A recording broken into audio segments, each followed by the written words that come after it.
Donald Trump, speaking in an interview, said that he worries about World War III because of what's going on with Taiwan and Ukraine. And, Mr. President, you may be correct. Because right now we got a huge story. This did come out yesterday, and some people were talking about, but more developments have come in. 2 explosions registered near the Nordstream pipelines. These run natural gas from Russia into Germany, and 2 explosions are registered. Now there's a kilometer-wide gas leak in the Baltic. If a ship goes over it, it sinks. But that's not the point. The point is, right now there's accusations of sabotage because of the explosions. And the question is, who did it? Of course, the West, Ukraine in particular, they're blaming Russia, saying it was an act of terror. But then many people are pointing out that Joe Biden said in February with a smile on his face, if Russia invades Ukraine, there will be no Nord Stream pipeline. The reporter, seemingly not understanding what Joe Biden was saying, says, how can you control it? Germany controls it. And then he says, I promise you, there will be no pipeline. So when there's an explosion detected by researchers and then a major leak, you have to wonder who did it and why. And there's good reason to believe that Russia would stage a false flag. They need the morale boost. They need to say, we are being attacked. This is our way of making money. But at the same time, I don't think the simple solution is Russia attacks themselves at a time when they need all the resources they can get. And it's a major bargaining chip for them. Hey, you back off and stop funding Ukraine. We turn the gas back on. All of a sudden, now the bargaining chip, gone. So Donald Trump may be right. World War III. At the same time, there are questions about what's happening inside our own country. A viral video showing 100 people, young people, storming into a Wawa in Philadelphia. One woman jumps up on a counter, starts twerking as they just destroy everything. So whether it's falling apart around the world or here, things are getting pretty crazy. So we're going to talk about all of that, plus a bunch of other stories. Before we get started, my friends, head over to Timcast.com. Become a member by clicking that Join Us button to support our work and the work of our journalists. They're putting out stories every single day, fact-checking. You will also get access to the uncensored members-only show. We'll have one of those up for you at 11 p.m. We have a huge library of guests, big names and other people you'd love to watch. And we swear a lot. Not very family friendly, so you don't want to miss it. It's a good show. That'll be up tonight at 11. Don't forget to smash that like button, subscribe to this channel, share the show with your friends. You can follow us at Timcast IRL. Be the notification. A lot of people are pointing out YouTube's not notifying people the stream's going up, likely right before the midterms. Not a coincidence. You guys want to support our work and fight back against censorship. Be that notification. Share that show. Joining us today to talk about all of this is Don't Walk, Run. Hello, everybody. Thank you, Tim. Who are you? Oh, hey, so I'm Andrew, the top senior political analyst on YouTube. Don't Walk, Run Productions, that's my channel. And glad to be here. Thanks for having me back. Right on. We also have the t-shirt merchant himself. That's right. Hey guys, this is Lukadowski here of wearechange.org. Looking good. I don't know who you're voting for in 2024, but I'm voting in Brandon. And if you agree with that message, you could get the shirt, the lovely shirt that I'm wearing right now on thebestpoliticalshirts.com. They're very good quality. They stretch very well. If you have any problems with the shirts, email us right away. We'll send you a new one. Thebestpoliticalshirts.com. Because you guys buy shirts, this is why I'm here. Thanks so much for having me. You look good. Thank you. I think it's the glasses. I think so nice. too. Yeah. Appreciate it. Thank you, man. Been working out. Yeah, I've been doing a lot of work. It is kind of weird too that this room is extremely gray, and then it cuts to Ian and he's wearing this beautiful pastel tie-dye. You're distracting everyone, Ian. Yeah. Why are you distracting Ian. Sign everyone? of a polar bear, and that's not what you think it means. Hi everyone, Ian Crossland here. Unfortunately, there is a large tropical storm in the southeast, and my meditations did not disperse the clouds. I've only ever done that locally. But prayers to the people that are experiencing the winds. I know a lot of people down there. Let's move this along and get to talking about it. Yeah, for sure. Hopefully everyone in Florida is fine. We had somebody up here to help us with our Rumble to keep it running smoothly over at timcast.com. So much appreciation to the Rumble peeps for keeping us online during Hurricane Ian. All Ian's fault. Just saying. All right, let's get going. Well, no, so real quick, just to address that, Rumble operates out of Florida. And so there's a bunch of data centers there. We use Correct. Rumble's infrastructure for timcast.com. And so there could be some interruptions, but Rumble sent an elite special agent to make sure that everything was operating really, really well because they're awesome. So we are grateful. And I hope everybody in Florida is taking it seriously. It might drop down to a category 2, the Hurricane Ian. So that's good news. It's still really dangerous and high-speed winds. They're saying like a 10-foot storm surge. So there's going to be a lot of flooding. Take it seriously, man, Tampa. And I think the last I saw, DeSantis said 2 million people under evacuation orders. something like that. I think so. Don't mess around with this stuff. Take it seriously. Live another day. A lot of people think they'll be fine, but you just got to take care of yourself, man. We're seeing empty store shelves. People are fleeing, and it's probably a good idea to get out of the way if you can. So let's jump into this first story. Maybe we'll talk a little about the hurricane in a bit. From Timcast.com, 2 explosions registered near Nord Stream pipelines, causing gas to leak in Baltic Sea. A senior Ukrainian official accused Russia of the explosions, calling them an act of terrorism. Now, you may have noticed, we titled this show, U.S. Accused. And that's because online, what you're seeing pop up all over Twitter and on social media is a video of Joe Biden saying that the U.S. was going to take this action. I think it's obvious that Russia is being accused of doing this, but my issue right there is we could structure the story and frame it a certain way. We can say U.S. accused, which we chose to do. We could say Russia accused, which I feel kind of makes no sense. Or we could say both U.S. and Russia separately accused of engaging in sabotage. The issue I take with this is that if Russia were to have been the one that detonated some device blowing up the pipeline, it's a false flag attack. And I don't think that's the simple solution. I think it's more likely that we have this story right here. Check this out. This is from February 8th. If Russia invades Ukraine, there will be no Nord Stream 2, Biden says. I mean, he says it. And then he smirks when he's asked by a reporter, well, how would you do anything about it? You have no control. And he says, I promise you, there will be no Nord Stream pipeline. Then we learn about an operation. Baltops 22, U.S. Navy's 6th Fleet, was doing exercises with mine detection and mock explosives near Bornholm, Denmark, which is where the explosions happened. Now, no matter how you cut it, we got a conspiracy. Who did it? Why did they do it? I don't think it actually matters. The U.S., some people think they did it because Biden said he's basically said there would be no pipeline. But Russia, they could stage a false flag to try and boost morale because they're conscripting people and they need people willing and happy to fight.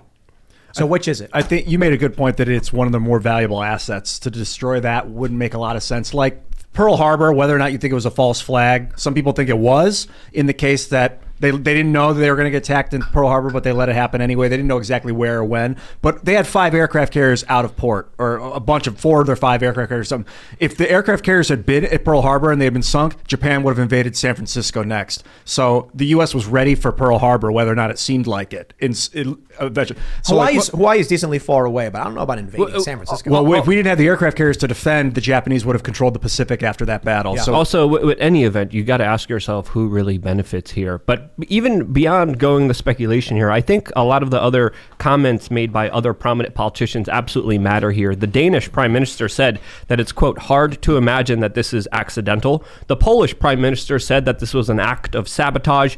And now the former Ministry of Defense for Poland sent out a message on Twitter saying, thank you, USA, with a picture of course, the pipeline that, of course, busted off of crazy. Denmark. So there's a lot of crazy stuff happening. Ukraine is blaming Russia. Russia is blaming the West. Who's responsible here? We do not know, but this is going to guarantee a dark winter in Europe. Europe is already in a major energy crisis. This guarantees very severe problems ahead of us that are going to be very impactful for the average people, for the poorest people in Europe that are going to be devastated by this. Who is this guy? It's Radek Sikorsky, sorry. And I believe he's a member of European Parliament, chairman, EU-USA delegation. I'm not sure exactly. I heard he's from Poland. Do you know who he is? I think he's the former Minister of Defense. Is that? Yeah. Oh, I don't know. This guy right here, Radek Sikorsky, says, thank you, USA. He's verified on Twitter as a member of European Parliament. yeah, the USA is probably the one that did it. Or whoever's It's involved. just, look, There's no way. I seriously doubt Russia. You might stage a false flag to get people to go to war, but when you're already in war, it's pretty. I mean, it's not off the impossible that you would stage a false flag to get people to go do something within the war, but Also, specifically, not blow up your own freaking there was pipeline. forewarning that this was going to happen. According to Reuters, the CIA was warning Berlin about the possibility on attacks on these pipelines the summer of this year. So the CIA knew this was happening. There was war games, as Tim was talking about. I think, again, you got to ask yourself, who does this benefit? This stops the possibility of another bargaining chips. This stops the possibility of negotiations. This stops the possibility of Europe having energy. This stops the possibility of what a lot of people are calling the Great Reset. That, of course, is being only going to be pushed forward by this latest action. This is the crazy thing, right? We've got Russia invading Ukraine, which means fertilizer shortages, food shortages. So naturally, what does the Netherlands do? They instruct their farmers to stop farming. Well, that makes a whole lot of sense, doesn't it? Netherlands, I believe, is the second biggest exporter of food. It could be in the world. I might be wrong about that. And the farmers are being told to stop farming over climate change. Mm-hmm. Now, you've got the Nordstream pipeline was already shut down. There's two. There's Nordstream 1 and 2. They were not delivering. Russia shut down deliveries in the beginning of September and said indefinitely. Why would Russia blow up a pipeline they've already cut off access to? So I suppose you can make the argument they want to be like, hey, look, we're being attacked. Quick, everybody come fight on our behalf. The U.S. bragged about it. But more importantly, no matter which way you cut it, there's a conspiracy here. Either it was the U.S., it was Russia, it was who knows, right? But there's also the dark winter, as Luke mentioned. This guarantees there will be no negotiating with Russia to reopen. Europe will not be able to be pressured into succumbing to the whims of Russia. Think about it this way. Winter comes. Pipeline is shut off. Germany says to Russia, we will do anything. We are freezing. We need the energy. And Russia says, stop the support for Ukraine. And they say, anything you say. Turns the switch, gas flows back into Europe. Let's say the CIA or whoever, who knows, the US blows up the pipeline or damages it to such a degree, it will not be able to provide resources. They can't up the pressure. They can't start the flow. It'll leak out into the Baltic. Now Germany will not be able to go to Russia and beg because Russia has nothing to offer. The only outcome now is they have to keep supporting the war. Yeah. There's other pipelines too going from Russia into Europe. Some of them go from Russia to Turkey. But it's also important to note here that a lot of the other pipelines go through Ukraine. So it's in a battlefield right now. There's a lot of things at stake here. Timothy, what are you doing here? He's got ideas, is what he's What got. are you talking about? I wasn't saying anything. Go back to Luke. Anyway, Andrew, what do you think? Who do you think's responsible here geopolitically? How do you think this is going to play out from here? Is there something different about you? The glasses. Luke, I'm telling you, something- it's the glasses. Those are I nice. can't Andrew's cannot put my speechless. finger It on might it. be a My new finger shirt. on it. I'm just hypnotized I know. Did you by dye your something. hair or something? I don't know. Hey, my hair looks a little lighter. Well, so and look, guys, I know you all think Luke is handsome and beautiful, but Thank you. but Andrew, Thank you. what are your thoughts on this? I mean, we've been kind of going off. What do you think? I've just been listening. It's very informative. I like all your takes. And well, look, we don't know how extensive the damage is. We don't know. I do agree that with Russia needing troops, that if they did do this or if they didn't do this, they have Joe Biden basically saying, "I'm going to do it." Well, so right Well, he there said this you in have February. right. Well, he said there will be no Nord Stream 2. right. Yep. They didn't this is a leak. You're right. We don't know the extent of the damage. Right. We But don't know how but quickly it can be fixed either. Right. But the spread is a kilometer wide. So we have this picture, right, of the leak. Mm-hmm. That's a kilometer. Is it leaking gas? Yes, those are bubbles. So here's a cool thing. Science lesson for all you nerds. When there is a release of gas rapidly, it breaks apart surface tension.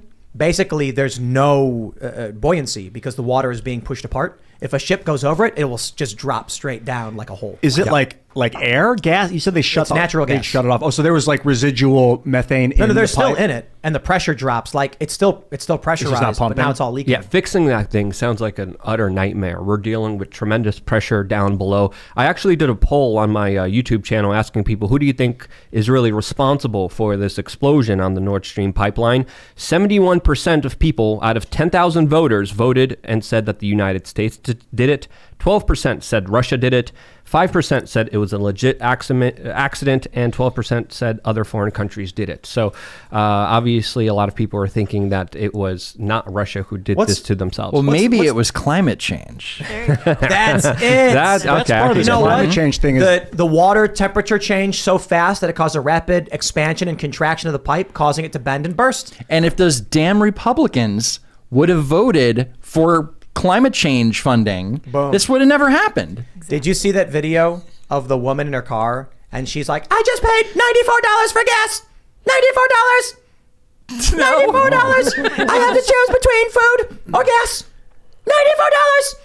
And then she's ranting, and I'm for a while I'm going like, I'm with you, like I'm upset about this, and then she goes, the religious right did this, and then I was just like, well, hold on there a minute. Say what? I don't understand how you go from my gas is too expensive to Christians bad. I don't. I'm like, the religious right, they're the ones saying drill baby drill. You know what I mean? You guys think if we ceded this land to Russia, this eastern Ukraine, and the freeways and stuff, that they would stop invading? Yes. Or is it like a Neville Chamberlain thing where they gave Hitler a little bit of the Sudetenland and he kept No, going? I've been saying this for a long time. I think that, and at this point, it's probably way too late to negotiate properly. But the Donbass, eastern Ukraine, they should have just said it was basically under Russian control anyway. So they might as well have just said, just take it, just take it, and that's it. And they probably would have, and then we won't go to NATO. But there was a peace deal earlier this year where the Russians said, we won't take any of your land. You just don't sign up to NATO. You don't join the European Union. And the Ukrainians and the Russians were agreeing to this. And then Boris Johnson flew to Ukraine and said, no, you don't agree to the peace deal here. Mm-hmm. And then there would have been no succeeding to any land. Russia wouldn't have taken any additional land, and there would have been a truce. But of course, Western powers pushed against that. Because we need to give them money. Like how much are we in the hole now?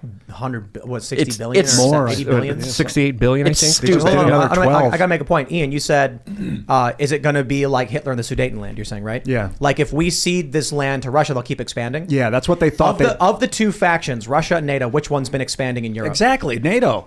Exactly. So right now the issue is not comparing Putin to Hitler is just a political play. Well, Putin also took Crimea, and there was also a lot of tensions and land grabs in Georgia. So there are That's some true. arguments That's that true. you could make there. Again, I'm not a fan of any government. We need to see these issues from both sides, from the arguments that are being made here, in order to try to push for a bigger resolution here. Because all we're seeing is escalation, escalation, escalation. And the bargaining chip today was taken off the table. That was a major one that could have resolved a lot of these problems, that could have ended the war, that could have brought people cheap energy and would have helped people prosper during these very difficult times, which are being deliberately engineered, according to my own personal opinion, in order to push a larger agenda of suffering on the rest of the population. Translation, you're saying that the United States did it. No, I'm saying Here's what it could be even beyond that. It could be a clandestine organization outside of the United States that has an invested interest. A rogue nation. It could be a corporation. A rogue intelligence somebody agency. call Tom Cruise. It could be a rogue intelligence agency that could have an invested interest in saying, hey, well, we could sell a lot of weapons here. Hey, we could profit off of the Great Reset. Hey, we could make a lot of money off of freezing Europe.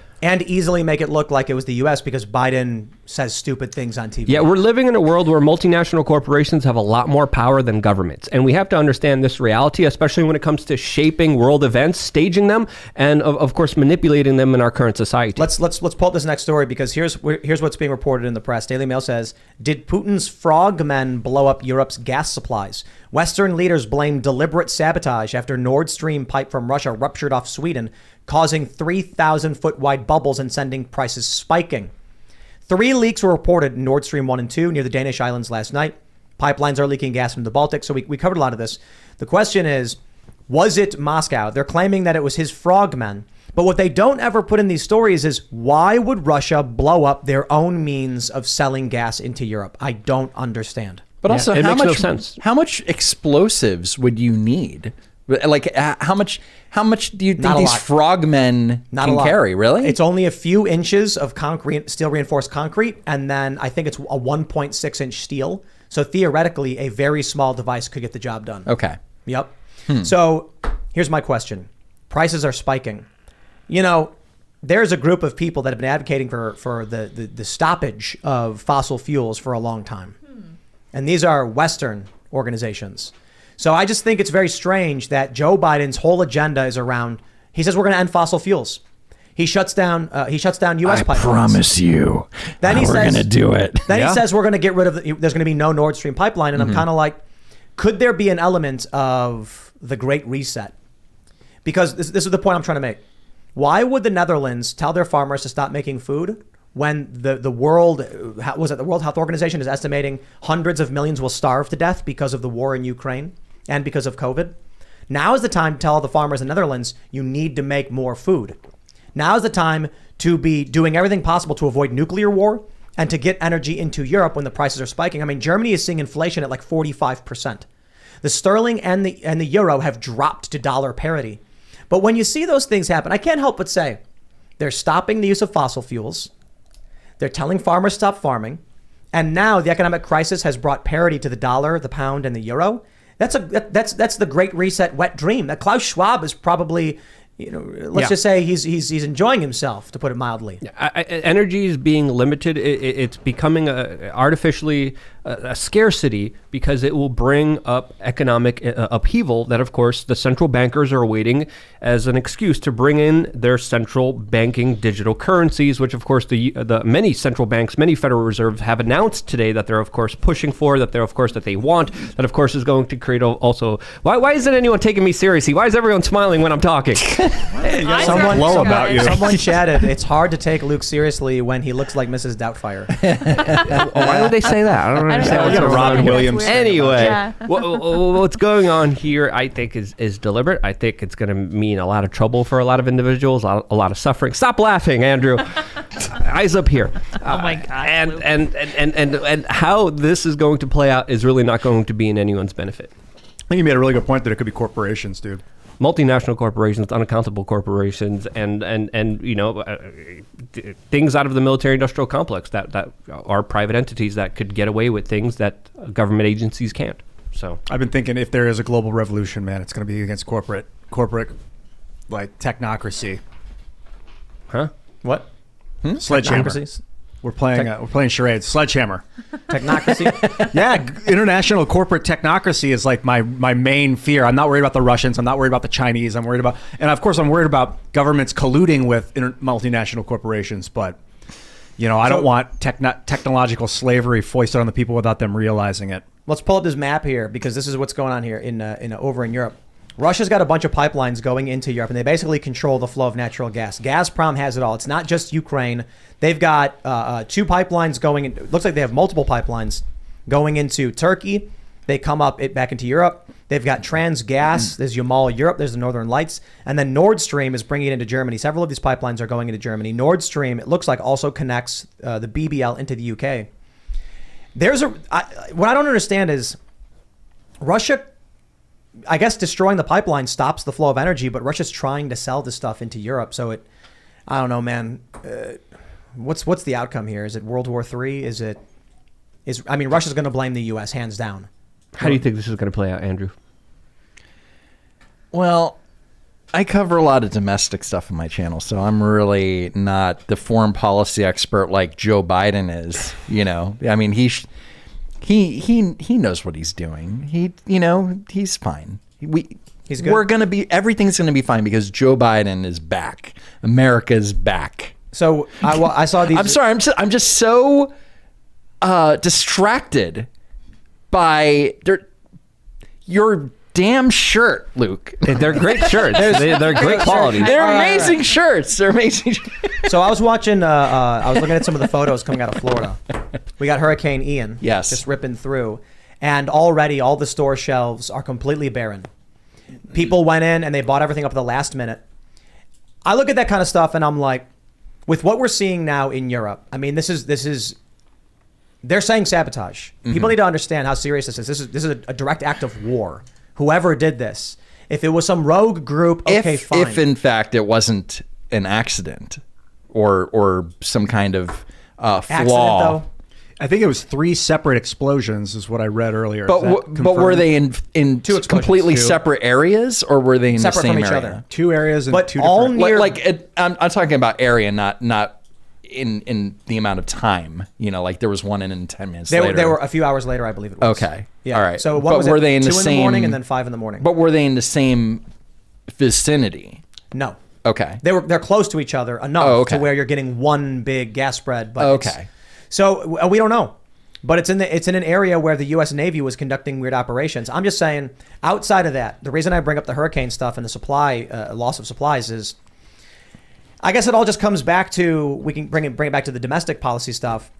People in big cities are going to be doomed if this really does escalate beyond what it is now, and it's looking like it. Europe's screwed, and all of these weird woke European people.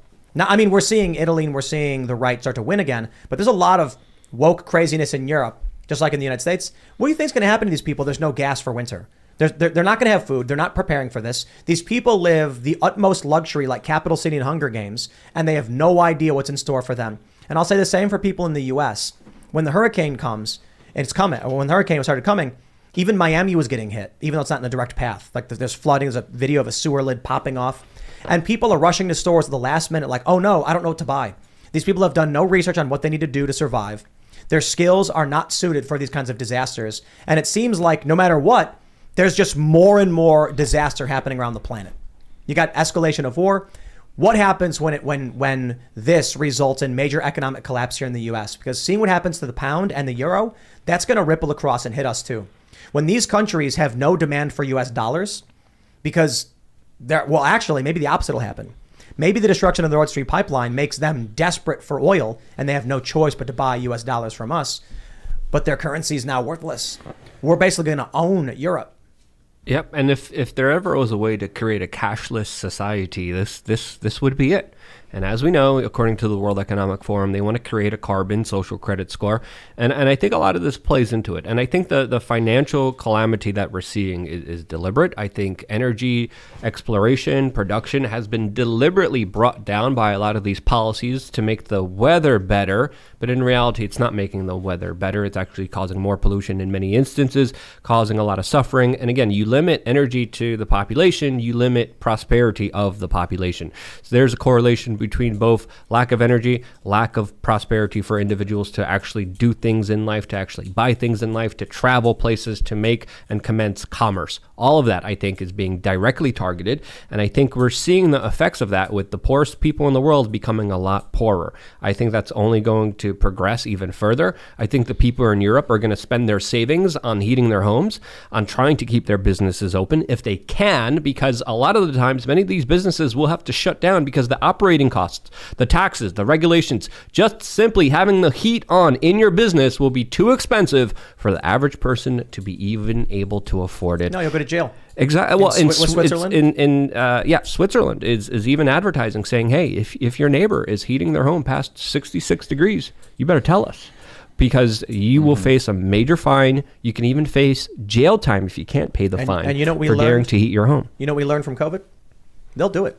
You know what they do? Your neighbors will rat you out. In Canada, during World War I, there's propaganda where it's like, do not hoard. If you have more than one bag of flour, it's illegal, and they would come and they'd look for you and arrest you if you were hoarding. So I could, we got to watch out that they don't start hunting people down for hoarding food. Because people have been stocking up. Well, with a crisis that's being engineered, with scarcity that's being engineered, you could get away with emergency protocols, emergency laws, emergency actions, because whenever you give government power during emergencies, eventually government will start creating emergencies. That's the train of thinking that I come from.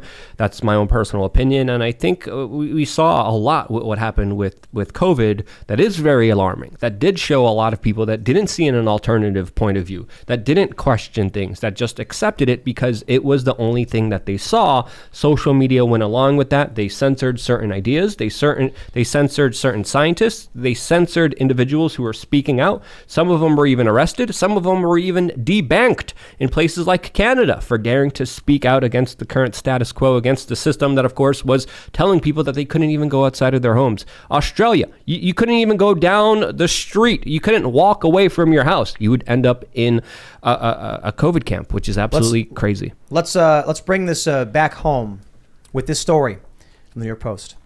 The prophet, the great leader himself. Did you know that Donald Trump means herald of the world ruler? Did you guys know that? No. Yeah.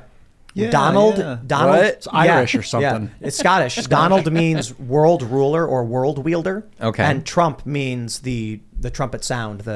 So it's translates to like the announcement, the beckoning, or the announcement of the world ruler. Weird. Do you know what Joe Biden means? What? I don't know. Anyway, Donald Trump warns of possible World War III over Ukraine and Taiwan. And it's funny because we look at the story and it's like, oh, wow, Donald Trump is warning over it. And it's like, everyone's kind of been saying that already. So it's a bit late to the party. But I'm wondering, I guess what I'm wondering with this story is, yes, especially with what we're seeing with the sabotage and this pipeline in Europe, and with China firing missiles over Taiwan, we've never been closer. We've never been closer to a major international conflict, at least in our lifetimes. I mean, obviously we had war, but I'm saying like right now. And so I wonder though, are people going to see this? Two questions. What impact will all of this have on the midterms? Are people going to hear what Trump is saying and be like, yes, Joe Biden is causing more war, or he's a terrible leader and he can't handle it. We need someone stronger. Will this result in Republican victory or even a Trump victory in 2024? What do you think? Well, unfortunately, a lot of Republicans are very gung-ho in sending Ukraine more money and more money and more money. And it doesn't end. It's just money, printer go burr. How much do you need, Vladimir? It's ridiculous. So you're not going to have the Republicans campaigning off of that. But if everybody knew how much that we're sending over there to prolong a war that could have ended months ago, or in fact, probably wouldn't have even started if Donald Trump had still been president and had a second term. Right. I don't know about that. Trump did send lethal weapons to Ukraine and did something that Obama wouldn't even dare to do. So Obama was too scared to send lethal weapons there. But do you think that Russia would have? It's hard. It's very hard to say. It's hard to say, but I'll tell you what, it didn't happen when Trump was president. So we know that for a fact.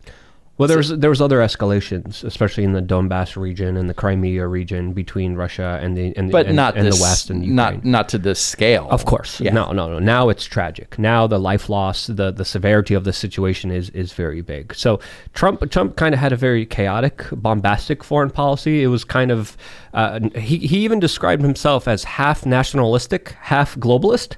He said that himself, and I think that was very fairly represented with a lot of his actions, which some people cheered on, and some people were like, "What in the world are you doing? Stop it!" Like with Syria, like when we bombed Syria, or trying to start a war with Iran. Again, lots of ridiculousness that comes there. But Tim, you asked, will people listen to Donald Trump? No, he's not on social media. That's not what I mean. They can't listen to him. Well, I heard Twitter's going to bring him back. Did you hear this? Facebook also said maybe they'll bring him back. They announced that they're going to be looking at his... He's truthing, but he's speaking to the echo chamber. He's speaking to his people that are becoming isolated, and people are doubling down on, of course, hearing their ideas regurgitated back to them, rather than, of course, having debates, sparking real conversations, and actually engaging the general public in conversations that actually do matter and affect people and are willing to challenge their beliefs. But what I mean is, do you think regular people are seeing what's going on right now because of the war escalation and being like, Joe Biden's not doing a good job? Well, no, because no, Trump is saying what he's saying, but the Republicans, they're not going to go there because they're for the war. You're talking about the people in Congress? I like Republican leaderships, like Kevin McCarthy is for it. But you might have Josh Hawley, but he's not leadership. He's not Republican leadership. So I'd say the majority of the Republican Party right now, they're talking about domestic issues. They don't want to be like, oh, well, they're Russian, they're Russian sympathizers because they want the war to stop in Ukraine. But you just need to get, I think a lot of people, I don't think that the majority of Americans understand that we shouldn't be there, that we're there under false pretenses, and that we're spending way too much money. Wow, that sounds familiar. You could that describes American foreign policy for the past 40 years. Yeah, but it's not something that's going to turn the tide for Republican. No, but this pipeline stuff and Taiwan stuff could. People are going to be like, hey, wait a minute. I think there needs to be, well, Taiwan, I mean, that's a whole different story. And Joe Biden saying, oh yeah, we're going to, I don't think I've ever seen a commander in chief say something definitive as, if Taiwan's attacked, we're going to use our troops and we're going to defend them. And then the White House going, no, our policy hasn't changed. It's not what he meant. Like I've never 4 times. And this has happened. I've never seen a president walked back so much. If the hey, the pandemic's over, and then everybody in the administration's like, not really. Like, no, if he's wrong, if he's supposedly resident of the United States, he should actually be, if his word should be bond. If he says something, that's it. It shouldn't be, I mean, it just first of all, no matter what he says, he's being undermined. He's being undermined by his own people. So that makes him look weak. That's what I'm talking about. And the same thing with Taiwan. I mean, if China wants to attack Taiwan, do you think that they're going to take Biden at his word, or they're going to go, the administration's not going to do anything? Do you know the news cycle that was the catalyst for Joe Biden's approval rating going underwater? Yeah, Afghanistan. Boom. Yep. And so, I want to believe that regular people don't care too much about foreign policy, but I think that shows that was huge. The failure of Joe Biden's foreign policy made a huge impact. Because it was the biggest news story of the year. I mean, everything was, that whole thing was covered.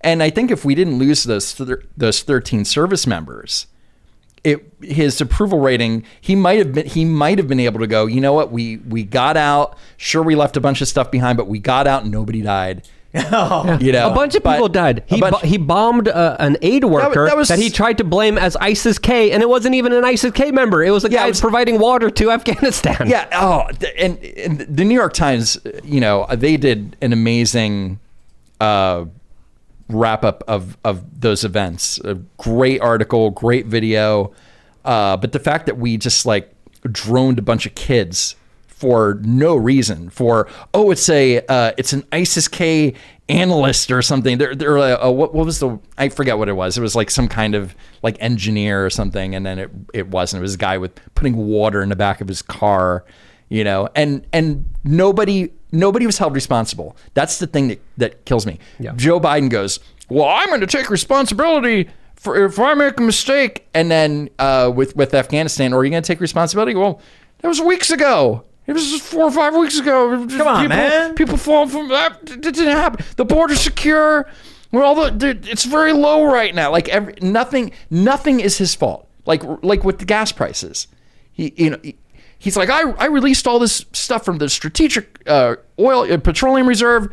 I did it. I lowered those gas prices, and then they're going back up. And he's like, you gas stations, you need to lower your prices. Stop price gouging. I'm beyond thinking any of this is a coincidence. But with Afghanistan, nobody was held responsible for that drone strike, for everything. The terrible pullout. They're celebrating it. Notice that he was like, oh, I did it. I pulled him out. It's like, no, Trump set it in motion, and there were conditions, and those conditions were not met when we left. The Taliban was supposed to actually be in negotiations with the Afghan government.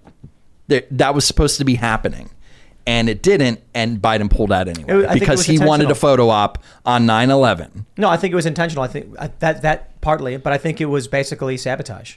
You don't flee Bagram without notifying the security forces. Unless you intentionally want the Air Force Base to fall. They're too busy trying to get their troops to read anti-racist baby. But will the voters remember this in this upcoming midterm, in the next coming election? I haven't seen a lot of it. A lot of people are not going to be reminded of it. I think social media is hiding a lot of relative information to this. But when it comes to what's happening right now, I think that has everyone's attention. What's happening in Ukraine, what's happening with Russia is on everyone's purview. Everyone's talking about it. Everyone's talking about the possibility of a nuclear war. And according to a Quincy poll, 57% of U.S. voters strongly or somewhat support the U.S. pursuing diplomatic negotiations as soon as possible when it comes to the war in Ukraine. So that's not really that much of a strong number. It's kind of 50-50. 57% is not that much. But the problem is that the Biden administration keeps saying that officially we're not going to be part of those negotiations, that it all is on Zelensky's shoulders. But that's not true, because the Western world influences the negotiations. But they keep saying that's what that they're out of it. But that's not true. That's their official thing. But that's not true at all, because obviously this is a proxy war. This is a war between two major global powers that are saying, you know what, we're going to fight it out. We're going to fight it out here in Ukraine, just like they did in Syria, just like they did in many other places around the world, like Libya, and we could keep going on Vietnam. and on. I mean, it's been going on for a long time. Korea. Yeah. Vietnam, Korea, the Cold War hasn't really ended. It's kind of prolonged here with a lot of this kind of neoconservative project for a new American think tank policy that really has taken over American foreign policy ever since 2001. At least it's been 1946 really with the world liberal economic order. They've been figuring out how to create limited wars all over Earth to keep the war machine strong, but to keep nuclear bombs in the pocket so that they're not used. Yeah, but again, when it comes to what's happening domestically, how do you think Americans, since you cover a lot of domestic stuff, where is foreign policy on the American priority list according to from all the research and all this stuff? Does it come up? Is it even important, or is it an afterthought for the average American? I think the average American is more worried about their pocketbook and what's happening around the kitchen table, as Joe Biden says. Well, let's bring it back to the United States here with this story. Greg Price tweets, so a group of people just randomly decided to ransack a Wawa in Northeast Philly tonight. Check out this video. Y'all all stupid. So like, Yo, you gonna give me my sandwich? she says, are you guys making food? So these guys are all just basically ransacking everything. I don't know if, I think I got photos of the aftermath in the next article, but first of all, we are all that girl. If we're hungry, we want our stuff done. I'd be like, yo, hurry up, I'm hungry. here you go. Look at this. It's getting crazy now. Look at this one chick twerking. She's twerking up there. It's usually more Just than one. She's just twerking.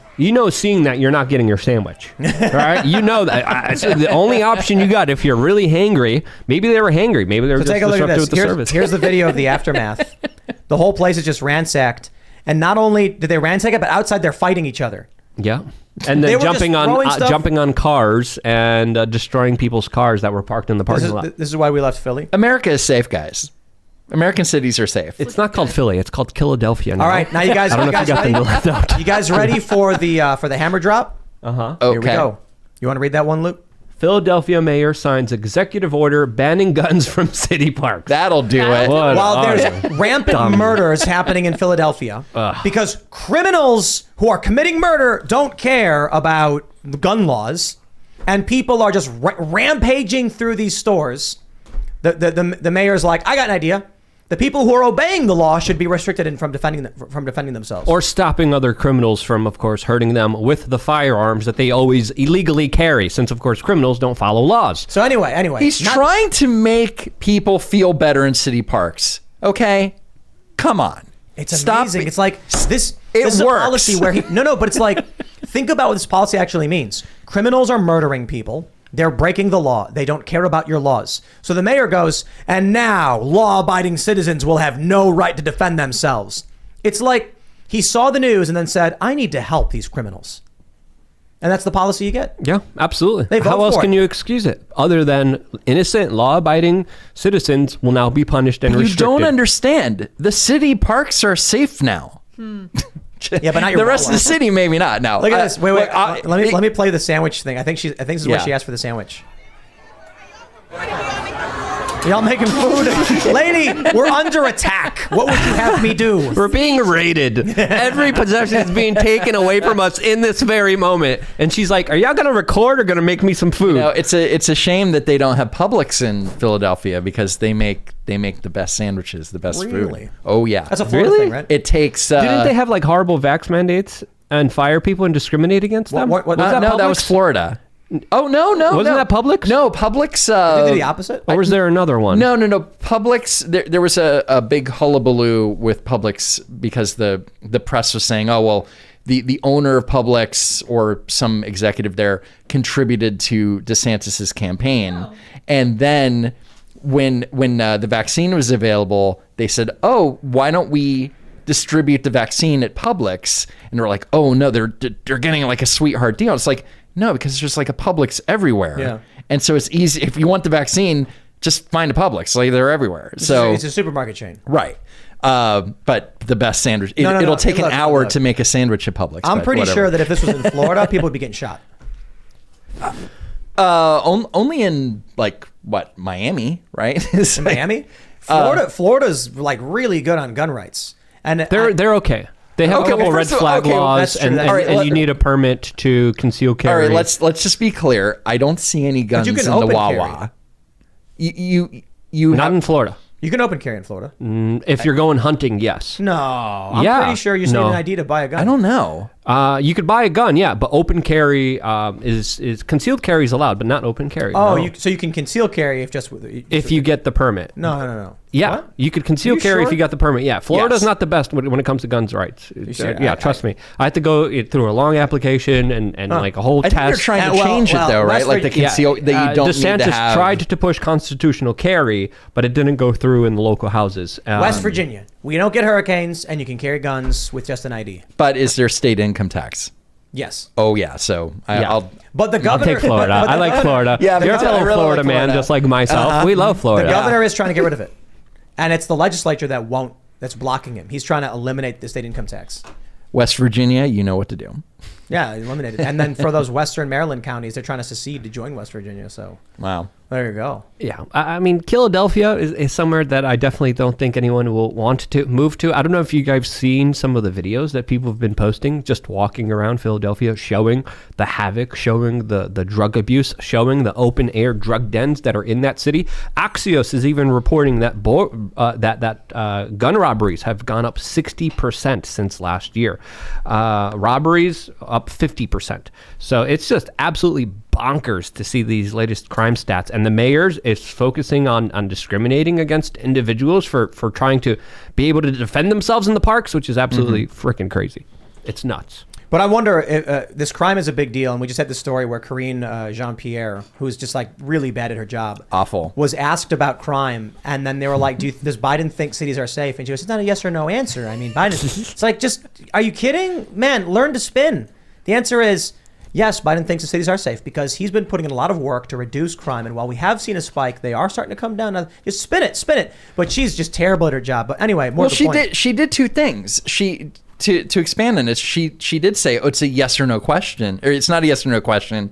But then she keeps saying, oh, well, with the American Rescue Plan, we gave so much money in funding to police officers and firefighters and all these people to help keep our city safe. But she can't answer whether the cities are actually safe Right. because of that funding. It's amazing. So, I mean, she's so awful at her job, and everybody thought that Jen Psaki was like a smug, you know what, but at least she could actually speak English and not.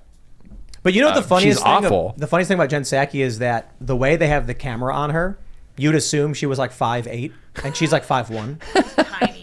Yeah, she's very, very short. And I don't mean that in any way disrespectfully. I just think it's interesting how the camera angles will like point upwards, so you assume she's this tall person. Well, she And- also and- wears like pretty big heels too.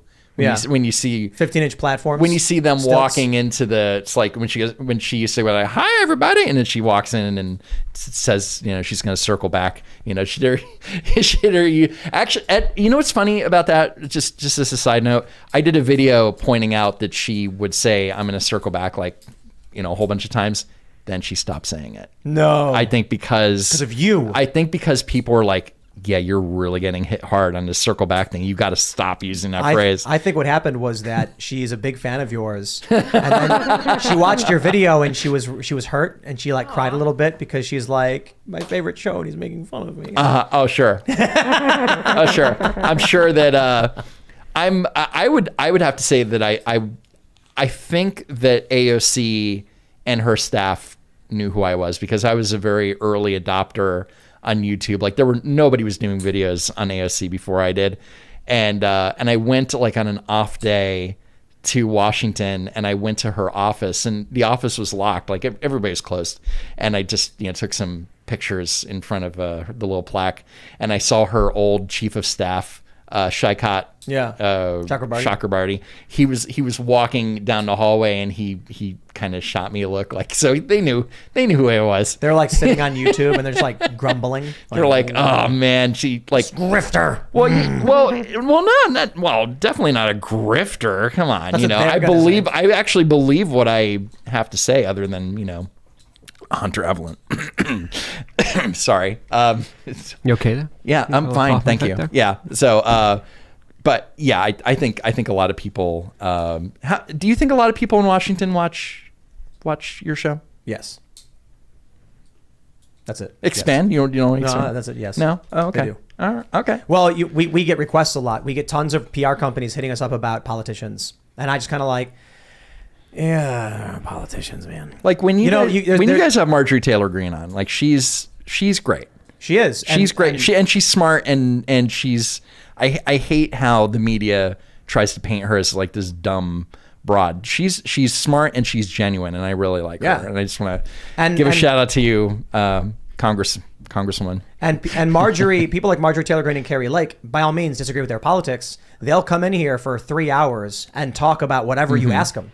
And I like we can ask pretty absurd questions. Yeah, DMT, graphene, you name it. We got into it with Carrie Lake. The graphene must have been you, right? And, the intelligence agencies and Epstein. We talked about it all, which is awesome. I say bring the nastiest, seediest politician in here. Sit them down right here. And let's have a good conversation with them. Yeah, but the problem is there have been some politicians we've had on, and it's just like not good. Right. Because you'll be like, what do you, because they'll go full politician. You'll be like, do you think that, we should have guns, blah, blah, blah? And they'll go, well, I think it's an interesting question. The issue is, and you're like, here we go. Yeah. But it was funny when I think Carrie Lake, we asked her about nuclear weapons.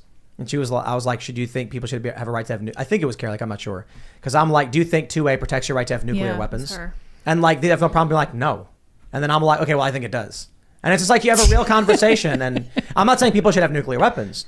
But if people could have, privateers with like a wall of cannons, why would they now all of a sudden? But more importantly, it literally does. Case in point, private companies can apply for nuclear weapons. If you have, what is it, was it level 3 FFL or whatever? What is it, Luke? I'm not sure, to be honest with you. There's like certain levels of federal firearms licensing you can get, and you can get an application for a nuclear weapon. Because private companies make these things. You just got to apply for it. Yeah, So it does protect your right to have them. And the U.S. government is incompetent and has lost a number of nuclear weapons. A lot of people don't even know this, but why should we trust the government with it when they can't even hold them legitimately, and they lost them on record, which is absolutely crazy. So which corporations have nuclear weapons? Anybody want to pontificate? Probably Northrop Grumman, Halliburton, Boeing, Lockheed Martin, Raytheon. Oh, I thought you were talking like, McDonald's, Macy's, or Sears.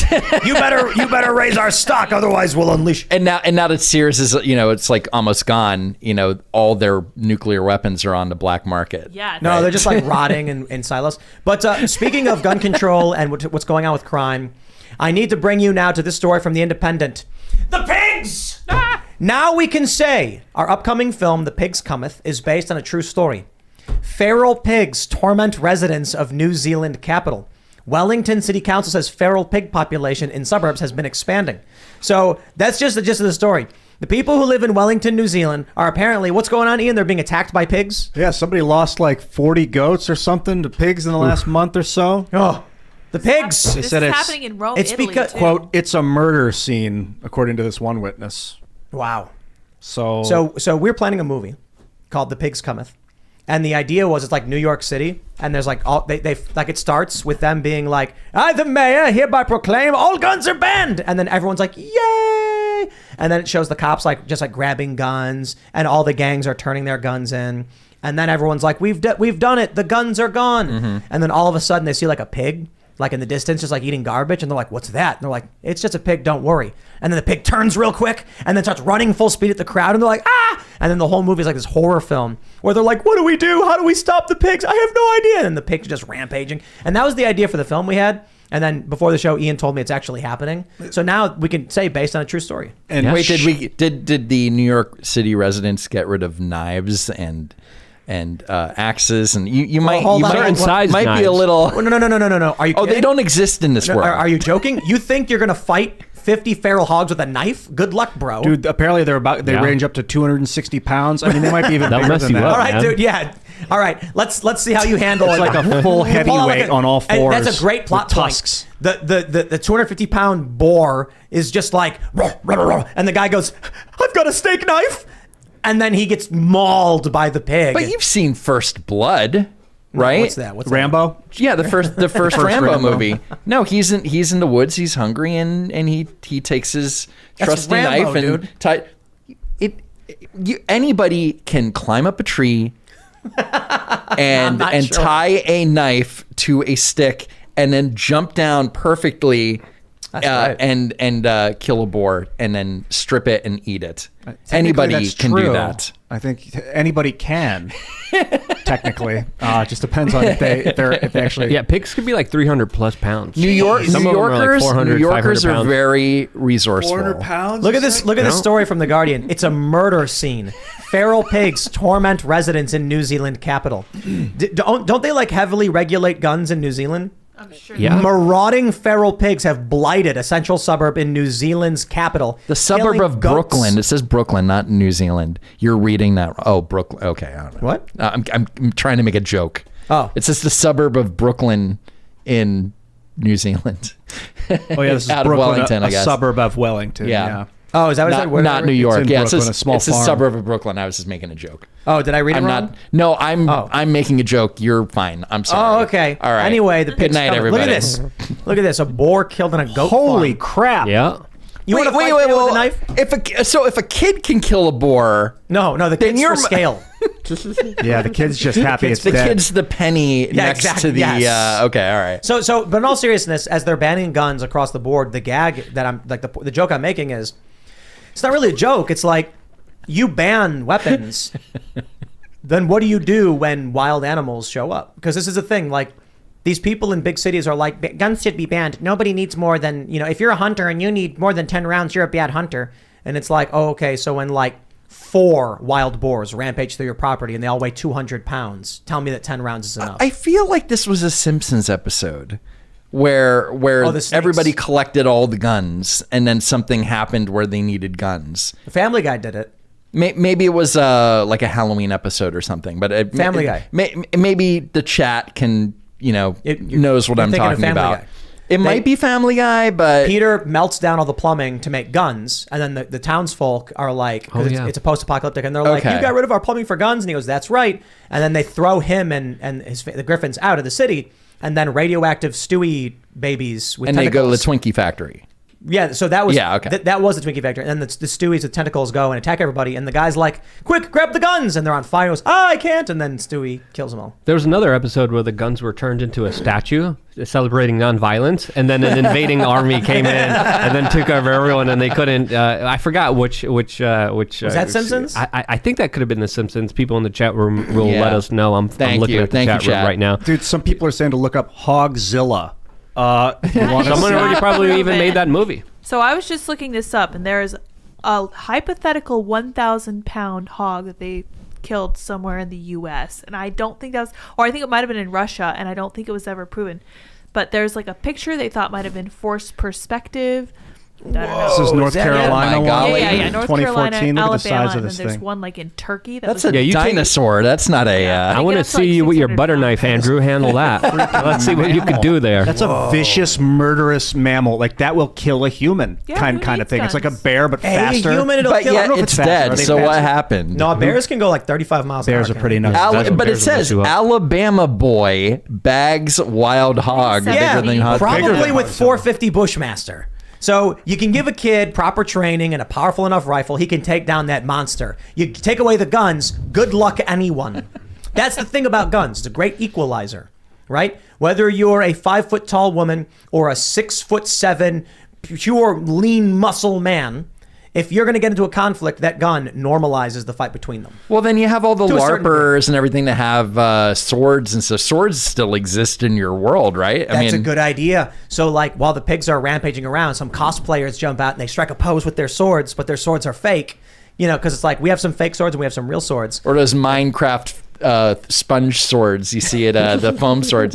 Okay, all right. Well, we're gonna. I wanted an executive producer. Here's the best part: the MacGuffin. Credit on this. The MacGuffin is that someone finds a box of bullets and they're like, "We have to get this to the HQ where they have the last gun," and they have to like travel across all of Manhattan with marauding pigs everywhere. And that's like the item they're like, you have to get it. And it's like the ring. And then they get it. And then they're like, they get to the guy's house and he's like, I was able to save one rifle. And it's like a Civil War rifle. No. Like it's got to be like a standard, like, something like an M1. It's got to be able to just, Oh, okay. maybe it'll be like a bolt action 308. It was like in a museum from World War Yeah, there you go. II or something. Yes. Yeah. And then it's like, it's a single load bolt action or something, but it's all they got. And then with that, they're able to stop the pigs one by one. One shot at a time. I'm looking at stats on Hogzilla. Apparently, scientists exhumed the corpse and they found it to be about 800 pounds, between 7 and 8.5 feet long. And it was a hybrid between a wild boar and a domestic pig. Whoa. And the tusks were about 2 feet. They were longer than 2 feet each. They're 28 inches each. One was 28 inches, one was 19 inches. So the different lengths of tusk. The funny thing about this is that meme where the left was like, we're going to ban guns. And the guy was like, what do I do when, 15 to 30 feral hogs, attack my property or whatever. And then all the liberals were like laughing, like, you're so dumb, hogs. And everybody who lives out in the middle of nowhere was like, uh-huh. So some quotes from the person that's dealing with the hog infestation said they lost about 60 goats in the last few months. And what happens is if they find something they like eating, meaning the hogs, and it's a free feed, meaning a newborn kid, which is a baby goat, they're going to keep coming back. So it's just over and over and over again. These swarms of gigantic, muscular beasts come slaughtering. You need guns for that. That's partly why they invented guns. Are these mutant hogs? No, apparently they've hybridized at some point. But it's not that. It's that feral and wild domestic. hogs get big and they're dangerous. That's it, period. But people are so used to living in luxury with security and bricks and bridges and all of the wonders of the modern world that they've not experienced. Look, you know where these stories come from about monsters of legend? We have these stories in like ancient myth of giant beasts being fought by noble heroes. And it's like this giant monster slaying a dragon. It's because way back in the day, some dude was in a tribe of like 70 people and he's like, I'm going to go find berries. And then he's walking through the forest and he comes across some like 70-pound pig and he's like, oh, it's a pig. And then he grabs a stick and he's whacking it and the pig's biting at him and then he cracks a stick and stabs it and wins.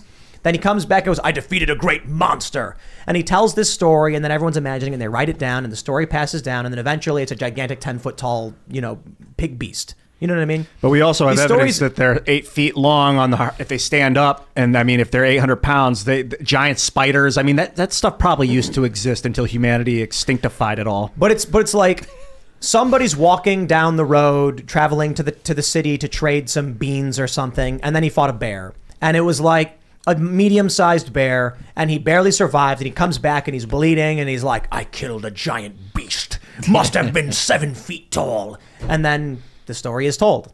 Nowadays, people don't go wander off in the woods for the most part. People still get killed by like mountain lions and stuff.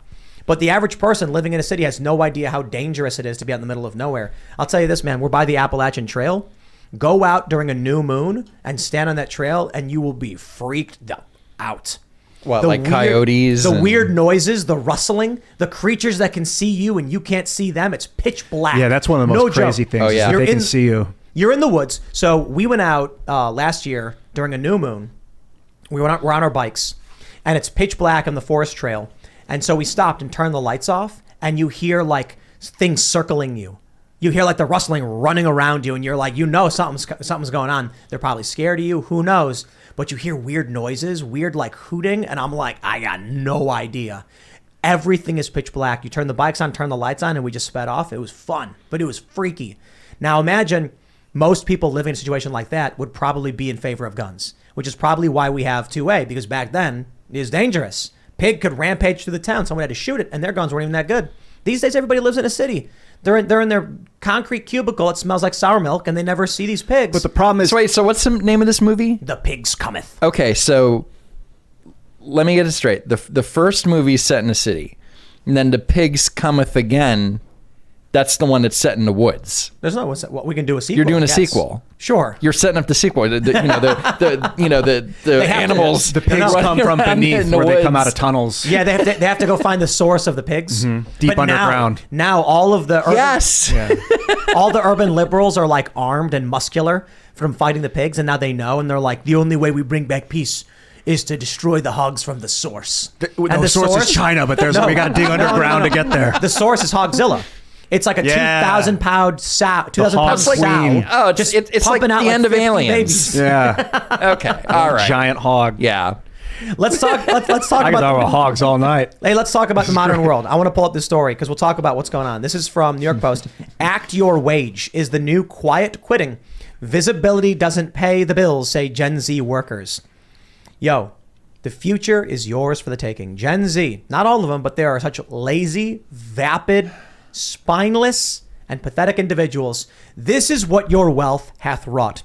Could you imagine going to like the greatest generation and being like, if you fight this war, you will make this, and them being like, well, that's a noble cause, let's do it. They're going to be like, wow, that's sad. These Gen Z workers are saying, don't let them see you doing anything, and just do nothing and get paid because you're worth it. What do you think, Andrew? Is that a fair depiction? Money is a human right or something. Like, I've heard all about this, the quiet quitting, and I've talked about with friends about people actually working, like going back to work in an office. And I was watching last night, Tucker Carlson was interviewing Dana White, and he was like, yeah, like, a couple weeks after the beginning of the pandemic, everybody came back to the office and was working in the office.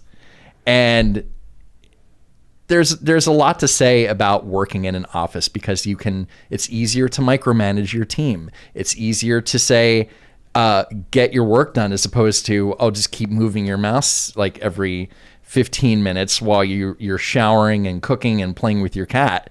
It's almost, I think at the beginning of the pandemic, a lot of people were worried about losing their jobs. I'm working at home. I need to show my boss that I'm actually doing stuff. Now we're having this debate whether you should, work your worth, or you're working too much for less money. It's all ridiculous. I mean, all of this remember van life? That was really big. Yeah. Mm-hmm. Yeah. I'm just like, let me slow down. There was this woman who made 2 videos and got like 2 million subs. And they said it was a mistake in the algorithm or something. And I'm just like, I'm like, it's really convenient that there's a movement forming telling people to sell off all their positions and live in squalor at a time when they're also campaigning against climate change. I'm sorry, it just doesn't sound like a coincidence. It sounds like they intentionally prioritized talking about how cool it is to live in a van. Wouldn't it be great to have nothing? I bet the algorithm You'll own nothing and you'll be happy. And then they're like, wait, where do I poop? And then like, this is horrible. But I do love it. And you have an RV, and you have an RV.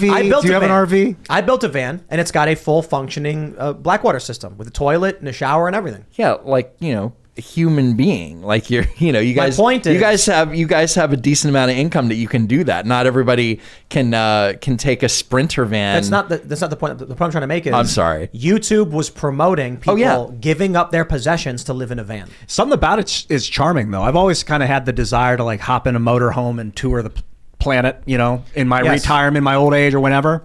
But then the realism is that it's hard to get stuff done. Well, here, let me ask you guys. How do you feel personally about the debate that people should, nothing? Corporations want people to work in an office in their space.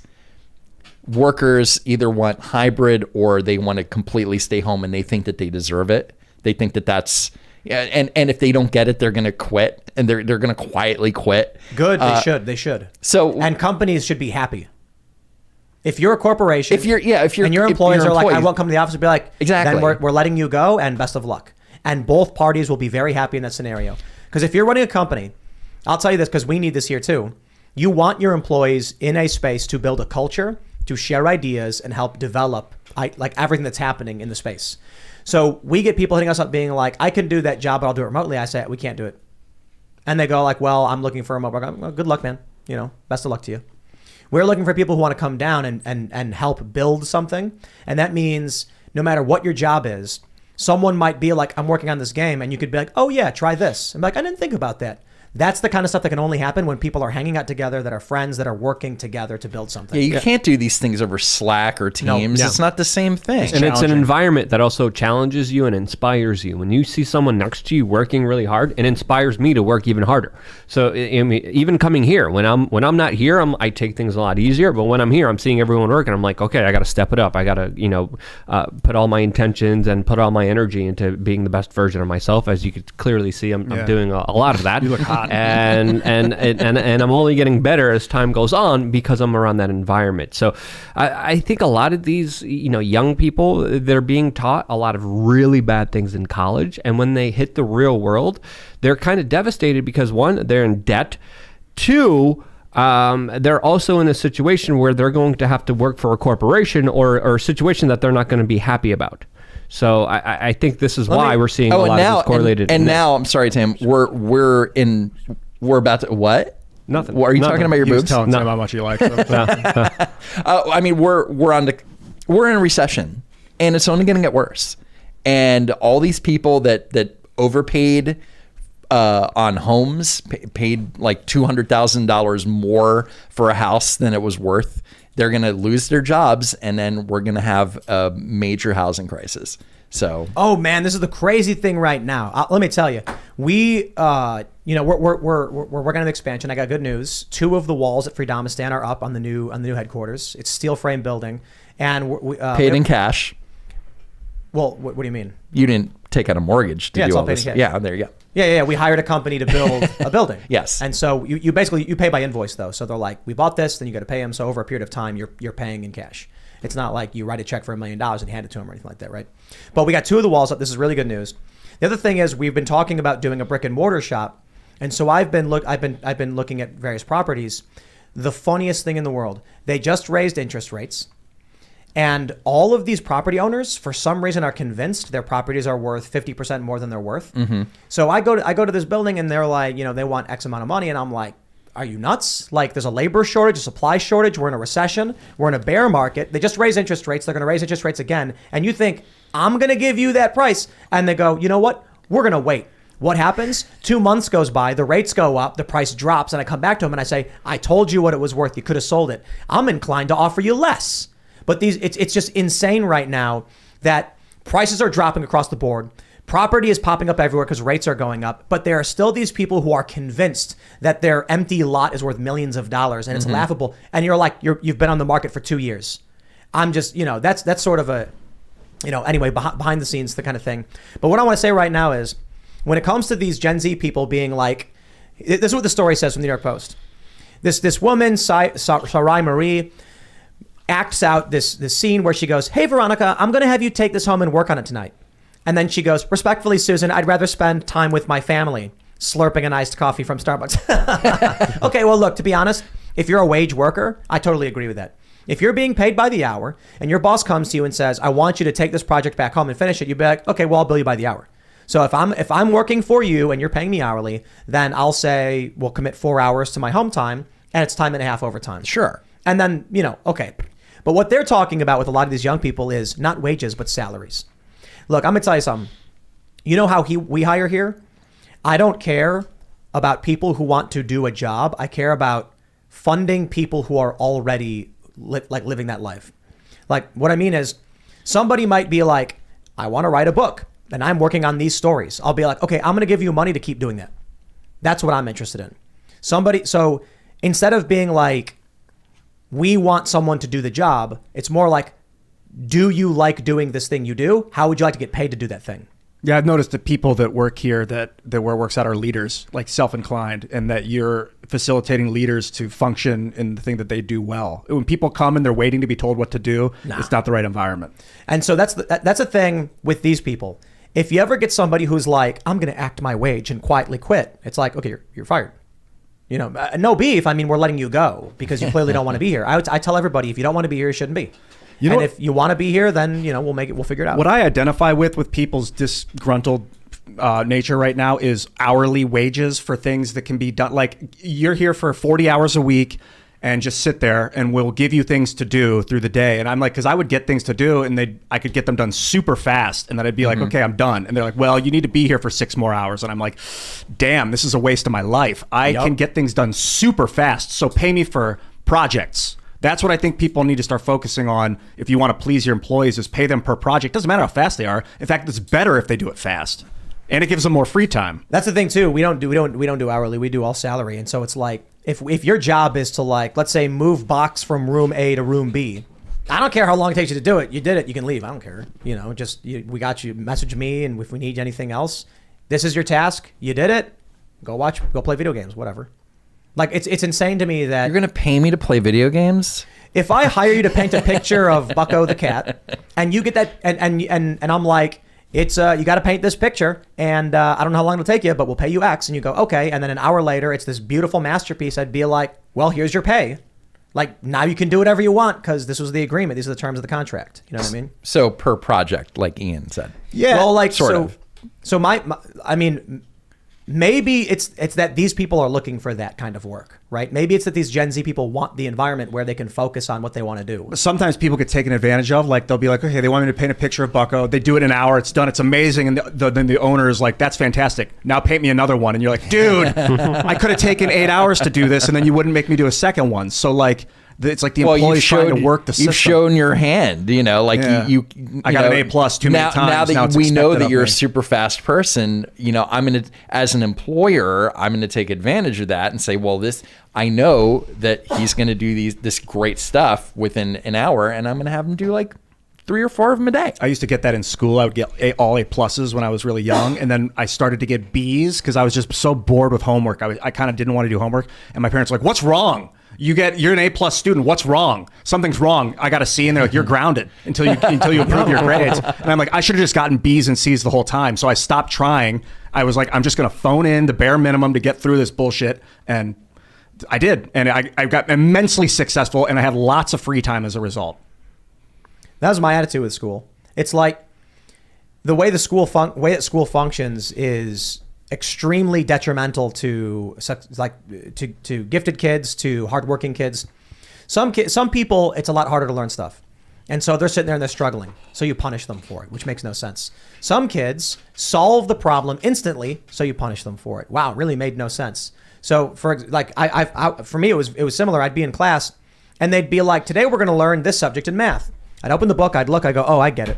And then they'd be like, "Do the problem." I go, "Oh yeah, it's like this." And they would say, "Okay, that's Monday, but Tuesday through Friday, we're still doing this. Friday's the test." I'll be like, "Okay, well, I don't need to pay attention to you mumbling what you already told me." So then I'd be daydreaming or doodling and not paying attention. Then the teacher would think she caught me and be like, "You answer the question." And I'd answer the question. Then I would get punished because I didn't do the weird nonsense formula they wanted because I could do math in my head. And so I was just like, at that point, school is a complete waste of time. The purpose of it clearly is to push people into a box and compress them. It's not making kids successful. It's not teaching them to be hardworking individuals who can succeed. It's teaching them to not try, to hold themselves back because you'll only be punished if you work harder, which is why I'm not surprised this is what we're getting with the next generation. Well, it's teaching them to comply, to follow orders. It zaps their creativity and zaps away any kind of independence or entrepreneurial spirit because you're not supposed to draw outside of the lines. You're supposed to do as you're told. And I think a lot of modern education is just rinse and repeat instead of, hey, let's see what you're naturally gifted in. Let's see what you're naturally talented in. Let's explore those ideas. Let's see ways that we could help the world rather than, of course, exploit it for our own personal benefit. And you know, this culture, this work culture is just so weird, where people feel that they're, you know, that they belong to work at home. Do you think that like somebody comes out of college, has never worked in an office before, gets a job working from home? Oh man! And does that person think that they're going to be working from home until like they retire, like that they're going to be having that they're never going to work in an office? Or like, this is sustainable. This is something, you know, this is why everybody bought all these big houses that they didn't really need, you know. But it's just the whole thing is just such a weird culture, and it's the argument to stay at home and completely miss those interactions and completely miss that inspiration and stuff. It's just so bizarre to me. Like I loved going into an office unless I had a terrible boss. Well, that's the thing. I guess it depends on the job. It's probably easy to be like, "Hey, do you want to come work for a big, you know, podcast and silly comedy show and ghost stories?" That's probably easy to convince people it's a fun place to be. But if you're like working at the cracker factory, I can imagine you don't want to be there. You know. Well, unless you're passionate about different kind of crackers. But not, you know, and that's another thing. Not everybody has the privilege to work from home. You can't be a barista and work from home. unless you're controlling some barista robot or something, which are coming. like a drone, like from Which your are house, coming. Oh, wow. which maybe are coming, sure. But not everybody has that privilege. So for a select group of people to be angry about having to go back to the office, think about everybody else: retail workers, manufacturing workers. Like, they don't have that privilege. Anyway, I'm done. I want to jump to this next story. Let Let me jump to this story, Yes. and we have an apology to make. So this is the story. Timcast IRL will be making a formal apology That's to right. Ned Fulmer. This is the Daily Mail saying, married Ned Fulmer is fired from the popular YouTube show The Try Guys after photos of him making out with his engaged producer are posted online by her fiance. And as you know, The Try Guys produced that video that revealed their testosterone levels were the equivalent to an 80-year-old man. And we refer to them as soy boys. I would like to formally apologize because dude is a player. Guess not. He's hooking up with all these chicks. They're posting photos. Man, this guy's all over the place, So he has to be on TRT. Absolutely. On TRT. Absolutely. There's no way you could rebound from that. And what was his T levels were that of an 80-year-old man? Absolutely. But how do you explain him having two women at the same time? TRT? TRT. Yeah, seriously. Well, okay, wait. So the first one is his wife. Is that his wife? Is that his wife? Okay. Yeah. And then the second one, Producer. And then Fulmer was exposed cheating with his producer Alexandria Herring, pictured with her fiance Will Thayer, when the sharp-eyed clubgoer recorded the pair making out. I mean, he's not in horrible shape, and he probably got those medical results, and any kind of legitimate doctor would have been like, hey, this is serious. You got to deal with these low testosterone numbers, as of course low testosterone is correlated with bone density, mental health, physical health, and overall well-being. And you can't be well, especially if you're not, swole and happy and content with yourself and have the proper if you have the proper ability to be able to supplicate yourself. But wait. I got a question Hold on, about TRT. real quick before we do that, I want to hold that thought, Ian. Yeah. Because when we were looking into this story, and I was like, whoa, this is the guy from the testosterone thing, right? So Daily Wire says BuzzFeed guys test their testosterone levels. The results are exactly what you'd expect. Video's gone. Oh, They took the video down. Maybe because they were tired of being called low T soy Yeah, boys. probably. But hey, man, dude's a player. He's look at him. So my he's got question- too much testosterone. Apparently, there's a lot of questions here, Ian. if you've got a depleted testosterone levels because of the phthalates or whatever, you've done it to yourself dietarily or whatever, then you take TRT to replenish it. Are you then overly jazzed? Like, is it going to make you overly aggressive?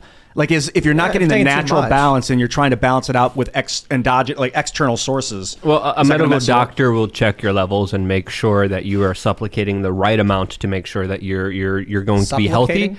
Yeah. Supplementing or supplicating, same thing. Supple. Potato. Again, I know what I'm talking about here. You got to take me seriously. I have all the membranes to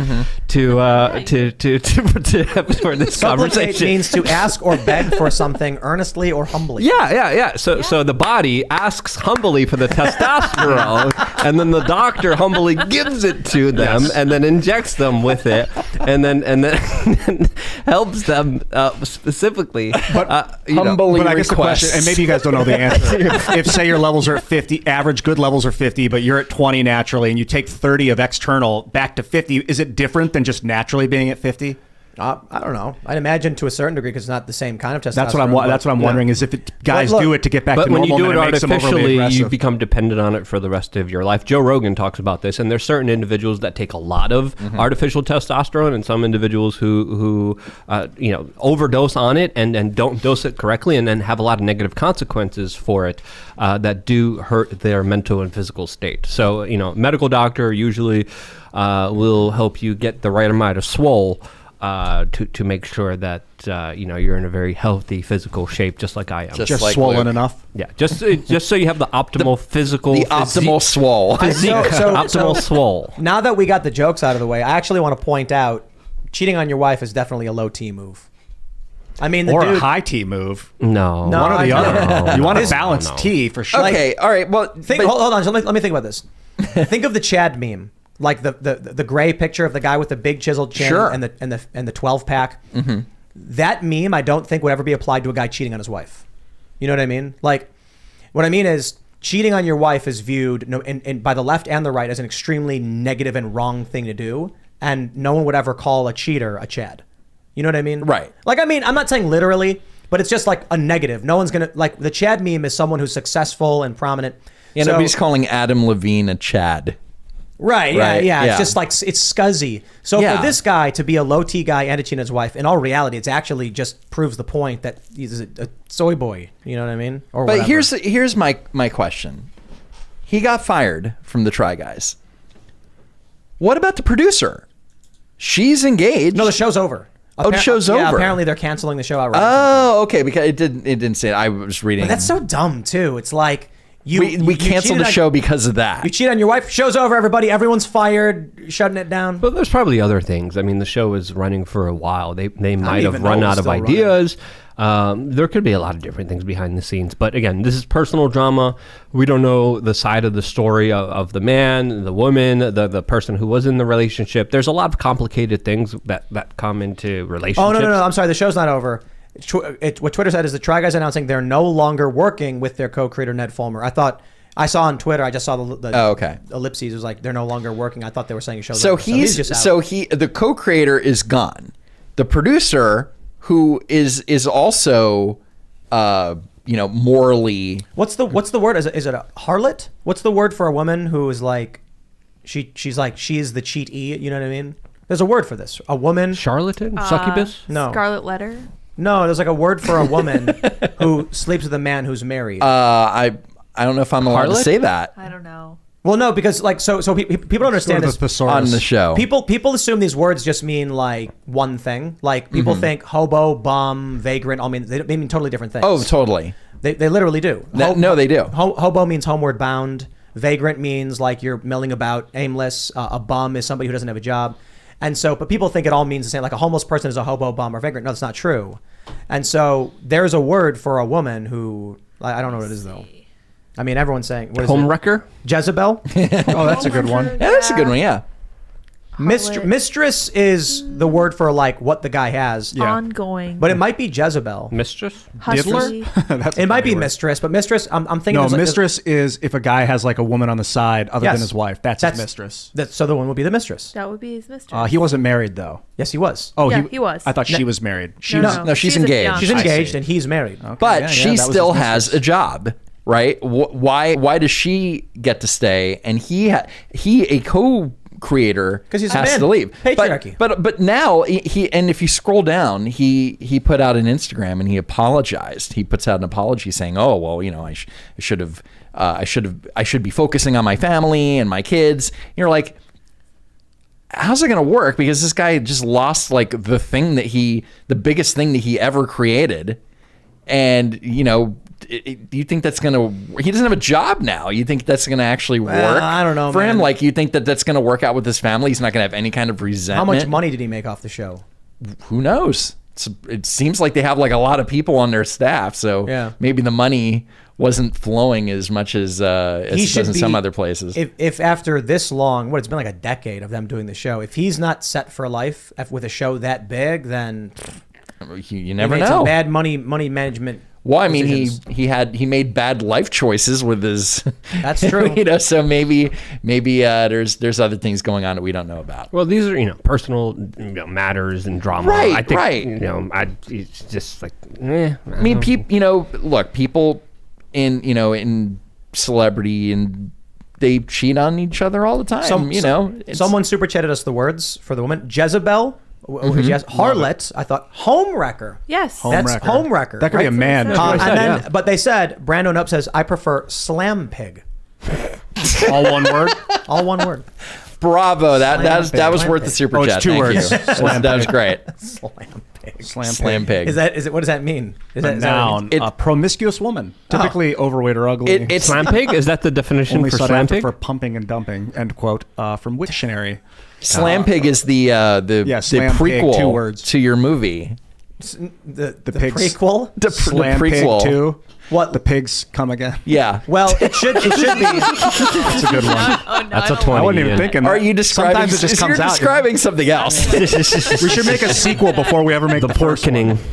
The pork and Yeah, yeah, and the sequel assumes that you know everything about the first yeah, movie. Slim Pig 2 will be like, what was I still can't find the first one. That is a funny idea. The pigs cometh too, Yeah. and it's just like, what's the first one? Yeah, I love Good it. luck. Well, No, the pigs cometh again. yeah. Hopefully this dude works it out with his family. You know, it's not the end of the world. Honesty is the key.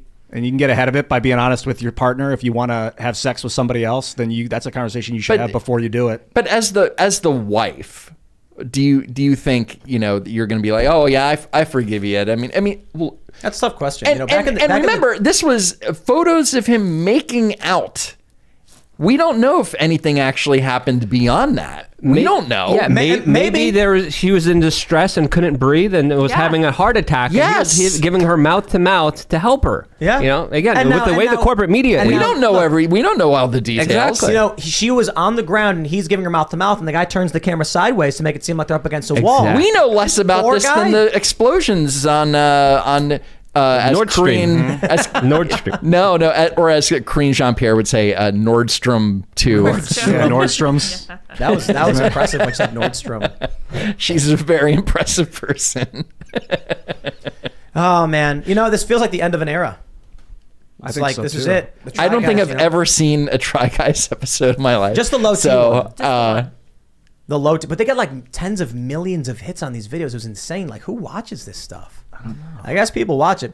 I guess wait, hold on. Can we pull up their channel? It says 7.8 million subscribers. What's their view to subscriber ratio like on a typical episode?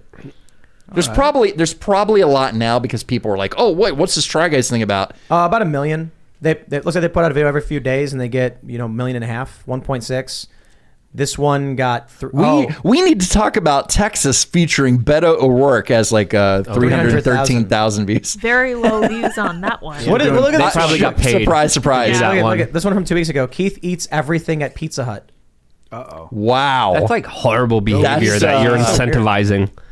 The Try Guys ruin chocolate eclairs.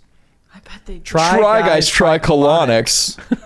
Oh, I wonder what that was like. Oh, geez. I see why people watch this That's stuff. probably monetized, Wow. family-friendly show. Yeah. I But gained this is 20 like a pounds full of muscle. show. Look, Okay. this is like a TV show. It's 20 minutes long. One's an hour long. It's like fully produced and How everything. many ad breaks do you think they have? Probably And they a probably lot. get the premium ads too. They probably get like all the good stuff. Women they're get well-loved. mammograms for the I'm first getting like time. solar panel stuff. I wonder what their like biggest video is, most popular. The Try Guys get their bones cracked. Oh man. Keith Eats Interesting. Everything at Panera got a ton of views. So the Keith Eats A lot of Everything. cooking. There's a Videos do well. chiropractor I need, channel that I does. need one, and my back is killing Yeah, me. It's like every month Keith does a new Eats Look at Everything. this one. Look at this one. Look at this one. I like Keith. He's Keith my favorite eats guy. everything at KFC, and it like, what's with his face, It's part of a series. dude? This guy Keith eats everything at Panera Bread. Is that One what time it is? Eugene joined him Yeah. at Taco Bell. Eugene was like, I'm in on that. Virgin Eugene? What? Oh wow, these. No, look, man. I think if they make a show, people like it. Good for them. More power That's to them. fine. I'm not Drunk versus high. That's pretty cool. Okay, hey chat. Do you guys like regularly watch the Try Guys? Let us know. Not our audience, Let us know in the sure. chat, please. Press Thank you. 1 if yes, No, press but- 2 if no. Here's the thing about it. It's like we're sitting X here. for doubt. We're sitting here going like, oh, who watches this stuff? And they get like substantially more views than we do. Yeah. Keith Eats Everything They actually- at Red Lobster. They- Holy crap. 4 million views. Wait, Like where? some of your What favorite really? That's channels. 6 months ago. Are you kidding? No. 3.9 million Olive views. Garden? Keith eats everything at Olive Garden. He's just taking advantage Get it. of Who is life. this magic man named Keith? Keith, how many years are you Get going to it. keep doing this, brother? Carl's Jr. Ooh. Eat He's everything. probably at living out Olive of Garden. childhood fantasy. Yeah, but the truth is, you really can't, because a lot of the food there is just mix and match of other foods. So it's like, is he eating like a bowl of parsley and then eating a noodle and then eating a piece of chicken, or is because you can order like 50 different noodle dishes, which are just combinations. You know what I mean? The series finale is Keith eats everything at a grocery store. Keith regurgitates everything he ate in the last year. Everyone in the chat room is typing in 2. Majority. They don't 2. watch. Yeah. Okay, look, no. I know you're shocked. To be fair, the Try Guys get comparable views to just this show alone, but in terms of like the Timcast shows, they get substantially less. Well, But, look, I people mean, like it, they you have know, good for them. they have 7.8 million subs, and they're getting they're getting 28 million to watch a guy eat. So I mean, that's pretty good. That's Oh no, pretty good stuff. 2.8 million. But how are they going to do Oh. the show without Ned? They're done. It's over. I don't know. It's Keith's over. that is kind of demoralizing. Yeah. Everyone's saying they don't watch. All right, well, we got to go to super chats Oh yeah. because super chats are. I think an important Keith is part probably of the any good heartbeat show. of that show. That's the whenever I thought of Try Guys, I'd always think of Keith. That's the memorable face I would remember. So I think as long as he's involved, I think the show will continue strong. Hopefully. Could be wrong. Well, I about was that. watching a documentary about Epic Mealtime. Do you guys remember that? Yeah, Yep. yeah, Harley. Yeah, and apparently, like, everybody left the show, and then the views started collapsing. And it's like it just show didn't work anymore. I guess there's only so much, like, so many times you can jam a bunch of cheeseburgers in a pan and pour cheese on it. That's not a sustainable model. No. Eating the You eating need to videos. evolve or die. There was one of this guy who got really obese. Do you know the YouTuber that he would eat like the most? Right. He died, right? No, I don't think so. I was Oh. just watching a video about I it. thought he died. I'm sorry. What's that? Refrigerator Meg. Man, I don't Family have the Guy? name. I'll have to pull it up later. On Family Guy, Meg started just eating a bunch of random stuff and got really, really fat. And then she got her feet were cut off from diabetes. And then you don't remember this episode? I don't watch. And then she becomes an influencer sponsored by Pancresta, which is like a harsh narcotic that turns you into a ball of pure light energy. That's Family Guy. Wow. All right. We're gonna go to What a Super great Chats. show. Super Chats! If you haven't already, would you kindly smash the like button, subscribe to this channel, share the show with your friends, and become a member at Timcast.com. We're going to have that members-only uncensored show coming up at about 11 p.m. You don't want to miss it. Be the notification, my friends. Oh! Whoa. What was that? Luke, Oh! Luke. you're still looking good. Luke. What's happening? Wow. Oh my gosh, Luke. What are you touching over there? Are you okay? Should I call an ambulance? Sounded like something A popped. moment to myself, please. Have some respect. That actually scared me. I was like, what just happened? And then I was like, oh, okay. Oh, We're yeah, being okay. swatted again. I can only see. Oh, look. Okay. Oh, okay. There we Wow. go. All right. Good. A little. Sorry you, there. You got Yeah, I a had a little. little accident. You know. Lift and separate. Wow. Luke. Separate. Lift and separate. Luke. Completely normal, guys. I'm glad- Completely Oh, yeah, normal. anyway, we're going to read He looks Super- great. He's stunning and brave. That's right. All right. What do we got here? The Master of Violence says, special request for the guest. Can you sing the J.G. Wentworth jingle? I think No, you can't. It's copyrighted, and we're going to get in trouble. Moving on. Oh no. But the answer No, is okay. yes. To be just so you know, we sang it before That's the. right, we did. We got it We in. did. We sang it, and I even did the low voice. If you have an annuity and you. Okay, so I'm not Don't gonna. do it. I was kidding about the copyright thing. I don't. Oh, you were? Yeah, If but you have an annuity and you don't need sing it. cash now. What's the one all the way at the bottom there? R.I.P. to Luke. Oh, no, that's an old one. Lube, I think. yeah, this is. Caligulove. What? Okay, that's an old Master one. of Violence. Thank you for that. We had fun. That was before from the yesterday, show. Luke. Yeah. Got it. That was from yesterday. I couldn't read it. All right, what do we got here? Fisher Kingston says, I think they're wrong about Ian's path. There's a corridor of least resistance in the jet stream passing over Melbourne to the east coast. Be safe. Well, all right. Cool. Take it seriously. Does that have something to do with the hogs? I don't know. The hurricane. Because New Zealand is close to. All right. Jeremy McDude says, when a nation like Germany have anything Australia. to gain from sabotaging the pipeline, is it in an area where there's lots of people who don't like Russia and have ample reason to do this aside from the U.S.? I can't. That was the first thing I thought was like, I think in Russia's going to Western suffer and territory. Germany's going to suffer. But from this. the leak is in Western territory. Much harder for Russia to get to. If Russia was going to sabotage it, they could do it closer to their territory where it's safer. How much environmental damage is this doing? We haven't. It's natural gas. It's not. I don't think it's that big. Not really? Okay. It's not like oil or anything. It's going to leave. Mayor Mercules says, it's the first time in 2 weeks I was notified of the stream going live. Also, I have been subbed for the last 3 years, yet YouTube says I can't chat because I'm not subbed. Only super chat. Sup, Luke? Sup. Yep. They're giving us the business. They're giving us the business. It's funny that all of a sudden, there was a period where you couldn't Google search any of the clips from this channel. Funny. And then we complained about it on the show one day, and then the next day you could search for them again. Magical. Yeah. Yup, they're playing dirty games. Let's see what we got here. Reginald Fluffington says, I would love to see Upper Echelon on someday. He is well-spoken and researches his content meticulously. Oh, well, interesting. Is he a try guy? I don't know. I don't know who he is. Viper Man says, as President Trump always says, Timcast IRL is the best. It really is the best. You should all tune in. He does say that. It's the greatest show in the country.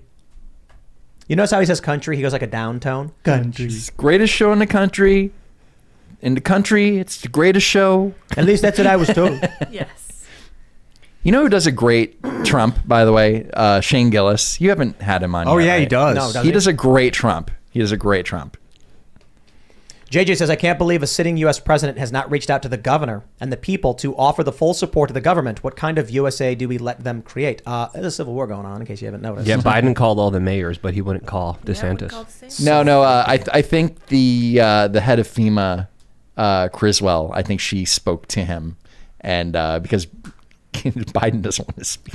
Biden doesn't want to speak, and DeSantis doesn't want to speak to Biden. This is a good one. Heather V says, who knew the October surprise would be World War III? Right. We did. We talked about this. Yeah. We talked about this. We said Joe Biden might actually start a conflict because it would improve his ratings and give them a distraction and rally people.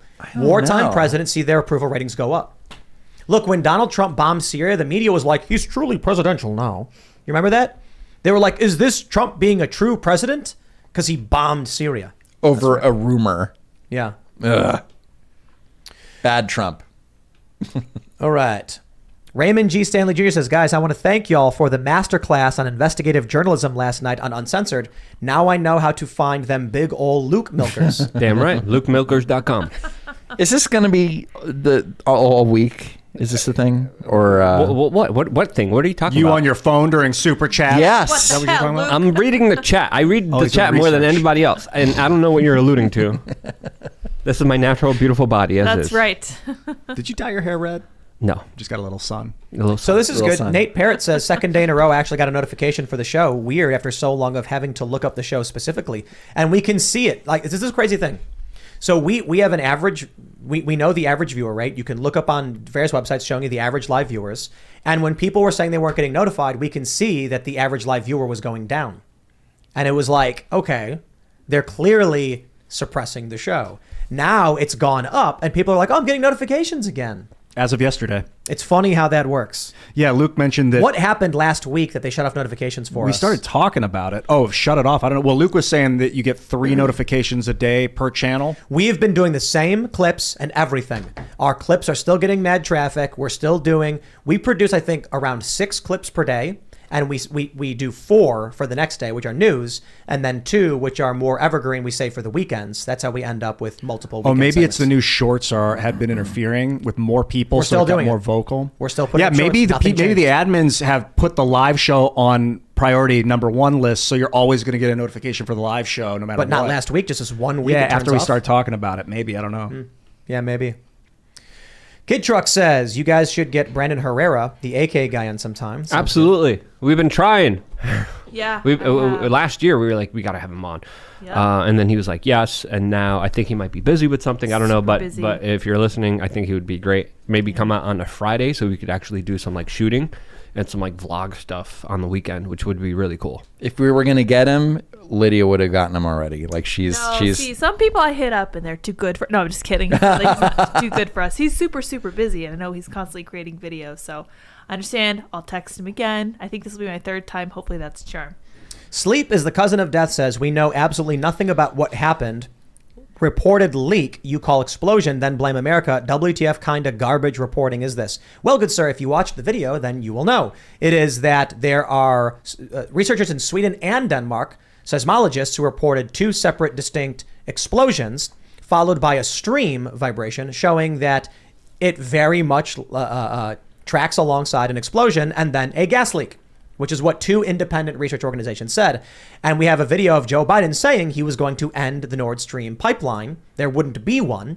So it's kind of like, put 2 and 2 together. well, I'm not saying we know for sure, but I'm Right. saying, hey, if the U.S. is conducting naval operations near Bornholm, Denmark, and then a few months later there's 2 explosions and then a major gas leak after Joe Biden said he was going to end the Nord Stream pipeline, I have to wonder what happened. Okay, I mean, there you go. it's just a lot of assumptions and conjecture, and we'll know more. We'll know more.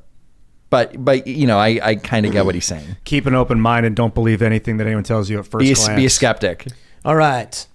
Don't Tread on Me says, keto works. My husband lost 60 pounds and I've lost 20. Why the food pyramid? Watch Fed Up documentary.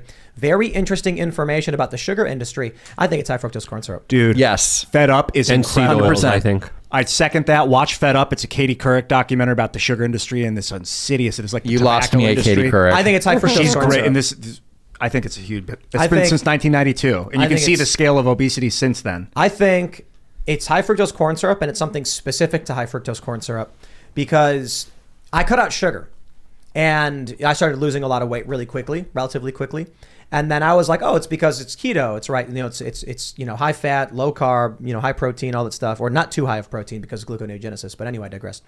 And then in the past couple of weeks, I introduced some sugars back into the diet, but I've only been doing like healthier sugars. I haven't been doing not no corn processed syrup. garbage. Yeah. So like I got ketchup, but it's like no sugar added ketchup. So the carbs that are in are naturally Oh, that's occurring. Like the organic, And- ketchup. Yeah, and pineapple the pineapple juice I would drink periodically, and that's like 30 carbs, and I was still losing weight. I was still going down. I because think it's natural. It's natural. I sugars. think it's something with high fructose corn syrup because what we've been talking about is we've all experienced this as we've talked about it more and more. People we know who would eat the same food in a foreign country come here, eating the same food, gain massive weight, then go back to their home country and the weight disappears, even though their eating habits don't change. I had a chemical engineer that works in the sweetener industry contact me, at least this is who they were claiming to be, and said that there's no arsenic used in the production. I had claimed that I thought I'd read that they wash the tanks with arsenic between production of high fructose, but he said that there's acrylic resin used. I can't confirm or deny it, but then he sent me a patent. Patent's US 4523960A. You could rewind the show and watch that again if you want that patent.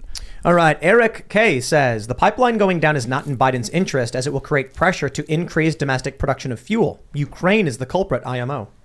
That's interesting. But Biden also said that there were going to be food shortages. There was going to be pain, and why should if it's to his if it's to his agenda, then why shouldn't he let Europe suffer? I mean, it'll just push them to do green energy quicker. The magic bullet of windmills and all that stuff. Fitzberg says they announced Deadpool 3 and now Biden is going to start World War 3. Way to ruin everyone's fun, Brandon. Not only that, but Hugh Jackman's going to be in it. Yes. Maybe it'll be a cameo. We'll see. Apparently he's going to be Wolverine. I mean, that's really, really cool. I hope it's full-fledged main character next to Deadpool. That'd be amazing. Probably Rack not. Braz says, pay attention to Brazilian general elections this Sunday. If the left wins, they will for sure cut food production in the name of climate change. The world needs Brazilian food production. They will. I think they will. Bremen says, Luke, do you have an OnlyFans page? I do. It's called LukeMilkers.com, and you could see what I have going on my uncensored show, LukeMilkers.com, actual website. Amazing. If you did nude photos, you'd make so much money. That's a sexist remark there, Ian. Oh, sorry. That What are wasn't you how I trying to did it. insinuate here? I'm just objective. John Francis says, Crossland is a gift from God. Don't lose hope, even if you lose energy. Keep grinding and don't stop being you. P.S. World-class fleece. Thank you, sir. Or ma'am. Cap says, Luke could sell more shirts if they weren't all long sleeve. Also, not. You will own nothing and you will own nothing will turn into the You Won Bill initiative. Mark my words. Probably, but it's not just long sleeves. There's short sleeves. There's women's shirts. We just did a whole redesign of the bestpoliticalshirts.com, and you could actually look at sweaters. You could look at any type of shirts that you want. I was just joking about Hats. nude photos, too. I mean, you would make money, but I don't want to encourage you to do anything like that. Rob says, Tim, I love your show, but I have to say you lived in Jersey, not Philly. I'm a Philly native. Suburbs of Philly means Delaware County, not Conchie, not Jersey. Also, Ian gets a bad rap. Love you, dude. Yeah, look, for people who live in Philly, they probably have their colloquial terms, but speaking generally to everyone on the planet, explaining that I live 3 miles away from Philly, like, I gotta say I live in the suburbs of Philly because I don't want to say I lived in Philly. But how else do you describe it? Do I get into do I just go, well, I did live in the suburbs because people there don't actually think Jersey of that way. And it was only about 3 miles away. But, it's, there you go. That's Yeah. like saying that you lived in the city when you actually lived in Queens. Yeah. In Chicago, some of the suburbs of Chicago were like 60 miles away. And people are like, where do you live in like Chicago? And then you ask them what part, and they'll be like St. Charles or Geneva, and you're like, dude, that's like 60 miles out of the city. but in Chicago, it's a suburb. It's a suburb, even though it's like more than an hour drive away. But I love this. Whenever I meet a person, and they'll go, I'll say, where are you from? They'll go, Chicago. I'll go, oh, me too. And they'll go, which part? I'll be like, Midway. And I'll be like, and you're from Naperville. And they go, how did you know? Because it always, like, I'm telling you this, there is, if you're going to make a bet, it's that people who have lived in Chicago, in the Chicagoland area, and then moved, there's a high likelihood they were from Naperville. I got a lot of good friends from Naperville. Yeah. I worked with them in downtown in the Loop. Something about Naperville makes people want to flee the Chicagoland area. I don't know what it is. Speaking of Philadelphia, I hear that the Philadelphia Eagles are better than the Eagles. I heard that. Too. I heard that from a guy. Yeah. He's running for Senate. Amanda Dilt says, Luke, you're wrong. I worked at Wawa in Clearwater, Florida, and concealed carry while at work. Yeah, but you need. I think you need a You special need the light, permit. yeah. Special You need permit to in take the Florida to class. conceal carry. Yeah. RoboCat yeah. says, did you guys see Jupiter? No, I'll Oh. go look after the show. How many nights has it been out? I saw a super bright star. Yeah, it's the supposed other to be night. super big, Super big? like what's under Luke's shirt. Super big. Jupiter and Saturn. Poor Luke. Sorry, Got the I'm not. Look I'm at not them all, trying it's all to. elliptical. Yeah, I don't want to be that guy. Yeah. P2 Hang says, pigs can be 500 pounds. So can the New Yorkers. Oh, Joshua Renner. There's your loophole. There's your. Colleen Noir just did a video hole. on a bunch of M16s found in old surplus crates. You see this story? No. Mm-hmm. Some people bought crates from a surplus store, opened it up, and found a whole bunch of M16s. Those got to be like, what, 10K each? Well, it depends if they're full auto. The M16s. They're select fire. So what's likely going to the government's going to seize them, I have to imagine. They're like, you can't have those. Kind of like if you found a bunch of cash, the Yeah. government would be like, hey. Yeah. Yep, it's ours now. Wait, was he there? Actually, there looking at he did a video about them, No, or like it's a news story. okay. Family I thought he vlogging. was. Oh, right. I was like, he was actually there looking at the crates. That would have been cool. All right. DJ Madero says this is the anniversary of the movie Soylent Green. The movie takes place in the year 2022, and some of the similarities with today are scary. Also, it was Edward G. Robinson last movie. He filmed his death scene in the movie the same day that he died. Yeah. See. What? And now they're saying they can compost people into soil. Oh, yeah. You see that one in California? Yes. Apparently, it's already legal in a It's bunch of legal states. now, Yeah. or it was legal in other states before California. And California's They the weren't one- first adopters. But the other states have restrictions like you can't use the soil for food. But, What? Yeah, but California, I guess, doesn't have that. So That's crazy. They're just a very progressive state. Somebody's got to take the first step. All right, let's carry on with the show. David C. Cronk Sr. says, Porcanado, the pigs cometh too. Porcanado. Oh, man, what is this one? MB says, Chinese-Russian warship formation off Alaska coast, per the Coast Guard. I saw that. World War III, baby. I hope you guys have supplies, because, dark days indeed. World War III is really great for the Great Reset, though, because if they want there to be less people, and they want people to use less resources, like a third world war that wipes out substantial portions of the world population would be, like, perfectly in line with, population reduction. That's one way to do it. Certainly. There's a conspiracy theory that the wars are only for culling populations. There's a lot of conspiracy theories for a lot of things, but I was reading kooky stuff on the internet, and they were talking about how the reason for the wars is to stimulate the economy because the economy is fake, and then to also cull the human population. And I'm like, that's stupid because there are actual reasons behind war, like we want oil or territory. So why would it just be random? World War I still don't know why they were fighting. Why they kept it up for so long, for 5 years of trench warfare where they'd take 2 miles or a half a mile and then take it back and then take it back and death. You were right. Rocket Sauce says it was Simpsons Halloween episode. Lisa wishes for world peace. All weapons disappeared. The aliens showed up and enslaved the world. The episode ends with a character chasing the aliens with a board with a nail in it. I remember that. He's got a board with a nail in it. Run. See, Board with a nail in it. I watch Family Guy occasionally, but I kind of felt like it was The Simpsons. So thank you very much for proving me right. Martin Edgar says you have no idea how vicious and tough feral pigs are. A perfect heart shot won't stop them, so a knife tied to a stick will mostly just piss it off. Some people have pointed out in Australia, they go with dogs and knives to hunt the pigs. And I'm like, I hear you, man. But like trained hunters who know how to go after pigs and who are doing it intentionally with knives, I get. You think like a regular New Yorker is going to go up against a feral hog with a knife? Now you give a random New Yorker an AR-15 with 30 rounds, and they're still going to have a hard time dealing with the hog, but they will deal with the hog. You know, you give someone trained with an AR, they can probably take the hog out in a couple shots. Probably someone who's trained, a single shot, to the head or something. But the average person with a rifle is going to be able to stop the hog, albeit not as well as someone who's trained. You should watch videos of feral hogs moving around because they're fast and agile. Did you guys see that story about the woman who killed the dog and thought it was a wolf? Yeah. Oh, It was a yeah, husky. that was horrible. It was a puppy. no. She's like, she killed a Siberian husky, and she's like, I got a wolf pup. And people are like, yo, that's a dog. You killed a dog. Skinned it. And a pup. Yeah. Posted a The picture photos of it. are gruesome and hard. Don't look at them. Oh, no, don't do that. Yeah. And they were like defending it, but acknowledging they did something wrong. But like, Ugh. Horrible. I'm sure they're going mistake. through their own trauma after they realized it was a husky. Yeah. Well, apparently they were abandoned, and so they were feral. Like someone dropped a bunch of huskies, and then they grew up and were just pet. Yeah, it wasn't like a person owned the dog. Can you imagine like a rabid, mean husky, like a husky pup? Like, I don't know.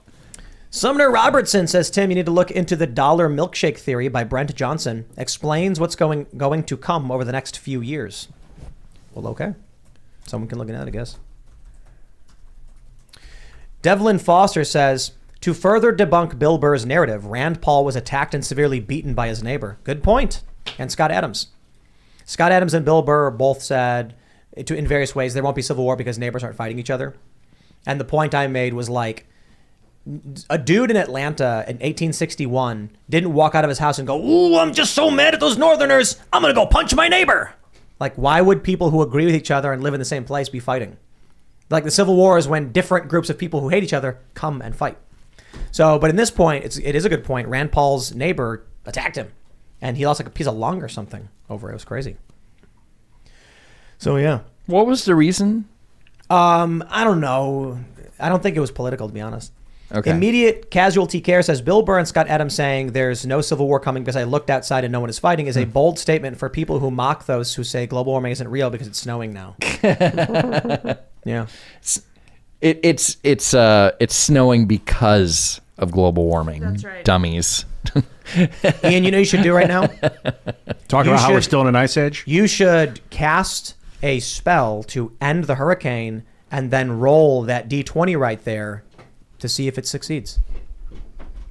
It's this the is a gray. 20 No, it's right. There's a This gray one. The gray one. That one. Okay. Yeah. All right, Ian's going to roll for initiative. He's attempting to dispel Hurricane Ian. Ian rolled a 20. I rolled a 20. Oh, look at that. I rolled a 20 on a 20-sided die of all 20s. But that was just. I'm going to roll an actual 20. 20-sided die to see if it actually works. It's a 1. I got a 1. Oh. You can come look at it if you want. No. Wow. Yeah, I think the hurricane's here to stay. Someone called Or David the- Ray on the comment section said it'll be a 1. Or the It's legit a 1. yeah, I rolled but a 1. Sorry, also guys. maybe, Good luck, no, wait, Florida. no. The 1 means that it's going to be weak. He legit rolled a 1. It wasn't the I critically failed. I might have actually No, it empowered wasn't the hurricane. No, it Oh, wasn't no. the spell. You were rolling to show the strength. You left A 1 to Florida. 20. You escaped Tim's from the GM. Florida. Yeah, okay. Yeah, look, okay, first of all, yes, I am a refugee now from Florida. right, turns out. Yeah, we but- can't send him back. But I had planned this in You advance. brought your suitcase here. I plan- okay, you're not going back. First of all, I planned this in advance before there was Hurricane Ian or whatever. Right. Then I packed a suitcase because I thought that there was the potential for my flight to be canceled going back, which would have been tomorrow morning. And in fact, it Sure was canceled Yeah. because always be Orlando shut prepared. down the whole airport. Trapped in Maryland. Okay, so real quick. Did they really? Yeah. From 10 a.m. tomorrow, it's shut down. Oh, that's So crazy. for people who don't understand the reference, in Dungeons and Dragons, if you take an action and roll a 20, it's a critical success and like good things happen. If you roll a 1, it's a critical failure and extremely bad things happen. no. I was trying to spin it. The gag I was saying is that we have a 20-sided die that's all 20s. Can't fail. So saying Ian try and dispel the hurricane and roll that guarantees. So it's kind of a joke. So But we then- got hold on. 20, but we got 21. But then Ian actually rolls a d20 and got a 1. Yeah. And it's just like, That's okay, well, disconcerting, that's, man. It's that's fate. ominous. There are no coincidences. But add them ever. both together, it's 21. There you go. All right. Peter Gerard says, Andrew, your videos were a huge influence on changing my views and how I now analyze politics. First time I ever watched IRL was when you were on. Now I watch every one of Tim's 4 daily videos. 4. Keep doing God's work, guys. It makes a difference. Oh, you're welcome, Tim, for getting you a very loyal Viewer, listen I love it. viewer. You're right. you're welcome. And I think we and have thank you. 7 videos per day, actually. I think we do 4 IRL clips, and then I do 3 monologue videos. And well, I mean, it depends how deep you go into the Timcast network, but Pop Culture Crisis has, I think, 3 clips a day and the live show. Lost a machine Cause here, says, guys. Tim, I think the Try Guys do one where they go to a gun range. If you want to cringe, watch that one. I don't know if I'd cringe. Can't. Like, I'm not gonna mock someone who's not familiar with guns going and trying guns. You know what I mean? Right. Unless they end by saying all guns are bad and we proved it. But if it's just like some like low T guys being like, we'll try guns, I'm like, that's really cool, you guys. Thank you for trying that out. The Try Guys shoot each other. Yeah, no, like I want to be clear. Like I don't mean to rag on those guys. I got no beef. Good on them for having their show. Yeah, and sure. It's fine. It's people like it. I'm not trying to just hate on for no reason. The low T thing, I But the think, guy is, cheated on his wife. He's bad. that is bad. But like the low T thing is it's like I'm not trying to rag on them when I bring that up. To point on what's happening to this generation is serious.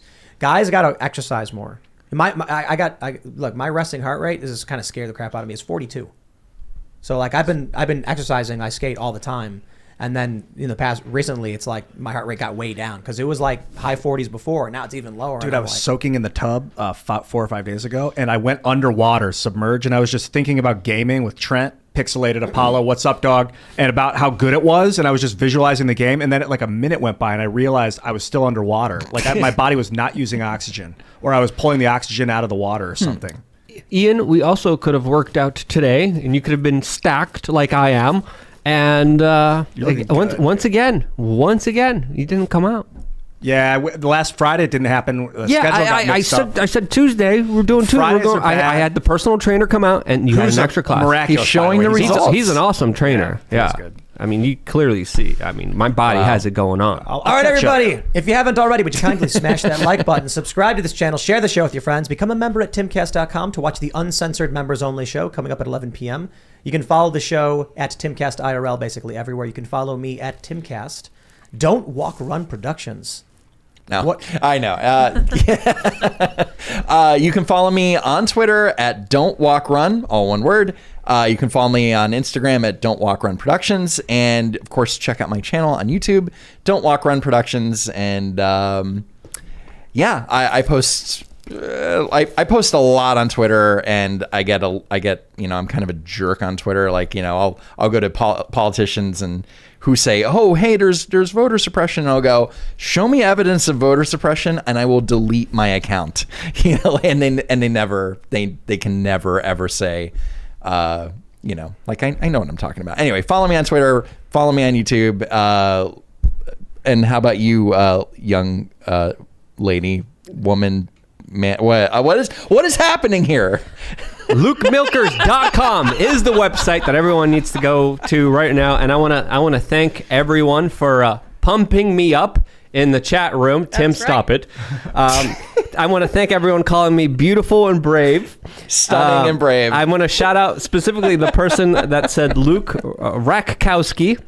And I want to shout out the person that said Luke, the uni boober, and Libby Evans, Nancy Pelosi. I'm giving them a run for their money. Watch out. Gosh. LukeMilkers.com. See you there. Jeez, that's fantastic, dude. I just hard want to follow. I just want to poke it with my aquamarine. Do you understand? It's cut. We don't need it. We don't need a mic Pop stand that. anymore. This thing just stands right there. You guys follow me at Ian Crossland anywhere on the internet. Until next time, see you later. I think I can get What it. are you doing over there? Look at that gruff. Anyway, I'm also here being upstaged by my questionably male co-host this evening. I won't judge. No worries. You're not judging. This is. Are you doing ASMR? What are you doing? What's going I'm just on? moving around. Jeez, guys, can I exist? I'm gonna What, post- you guys gawking at me all the time? It's true. It's rampant sexism over here. We're going to go to the after show where we can be more sexist to my co-host here. You guys can follow me on twitterminds.com at Linda? SarahPatchLids. Worth the follow. Linda, What? women power. Okay, that's true. Yeah, I'm in huge solidarity here. You can also find me at SarahPatchLids.me. And Timothy? I'm trying to share this video to Instagram, but it's not letting me. Womp womp. Instagram's What funny. video? Wow. Luke, you've never been sexier. All right, I'll What is figure it out. happening? I'll figure it out. All right, everybody. We'll see you all over at timcast.com. Thanks for hanging out. Bye, guys.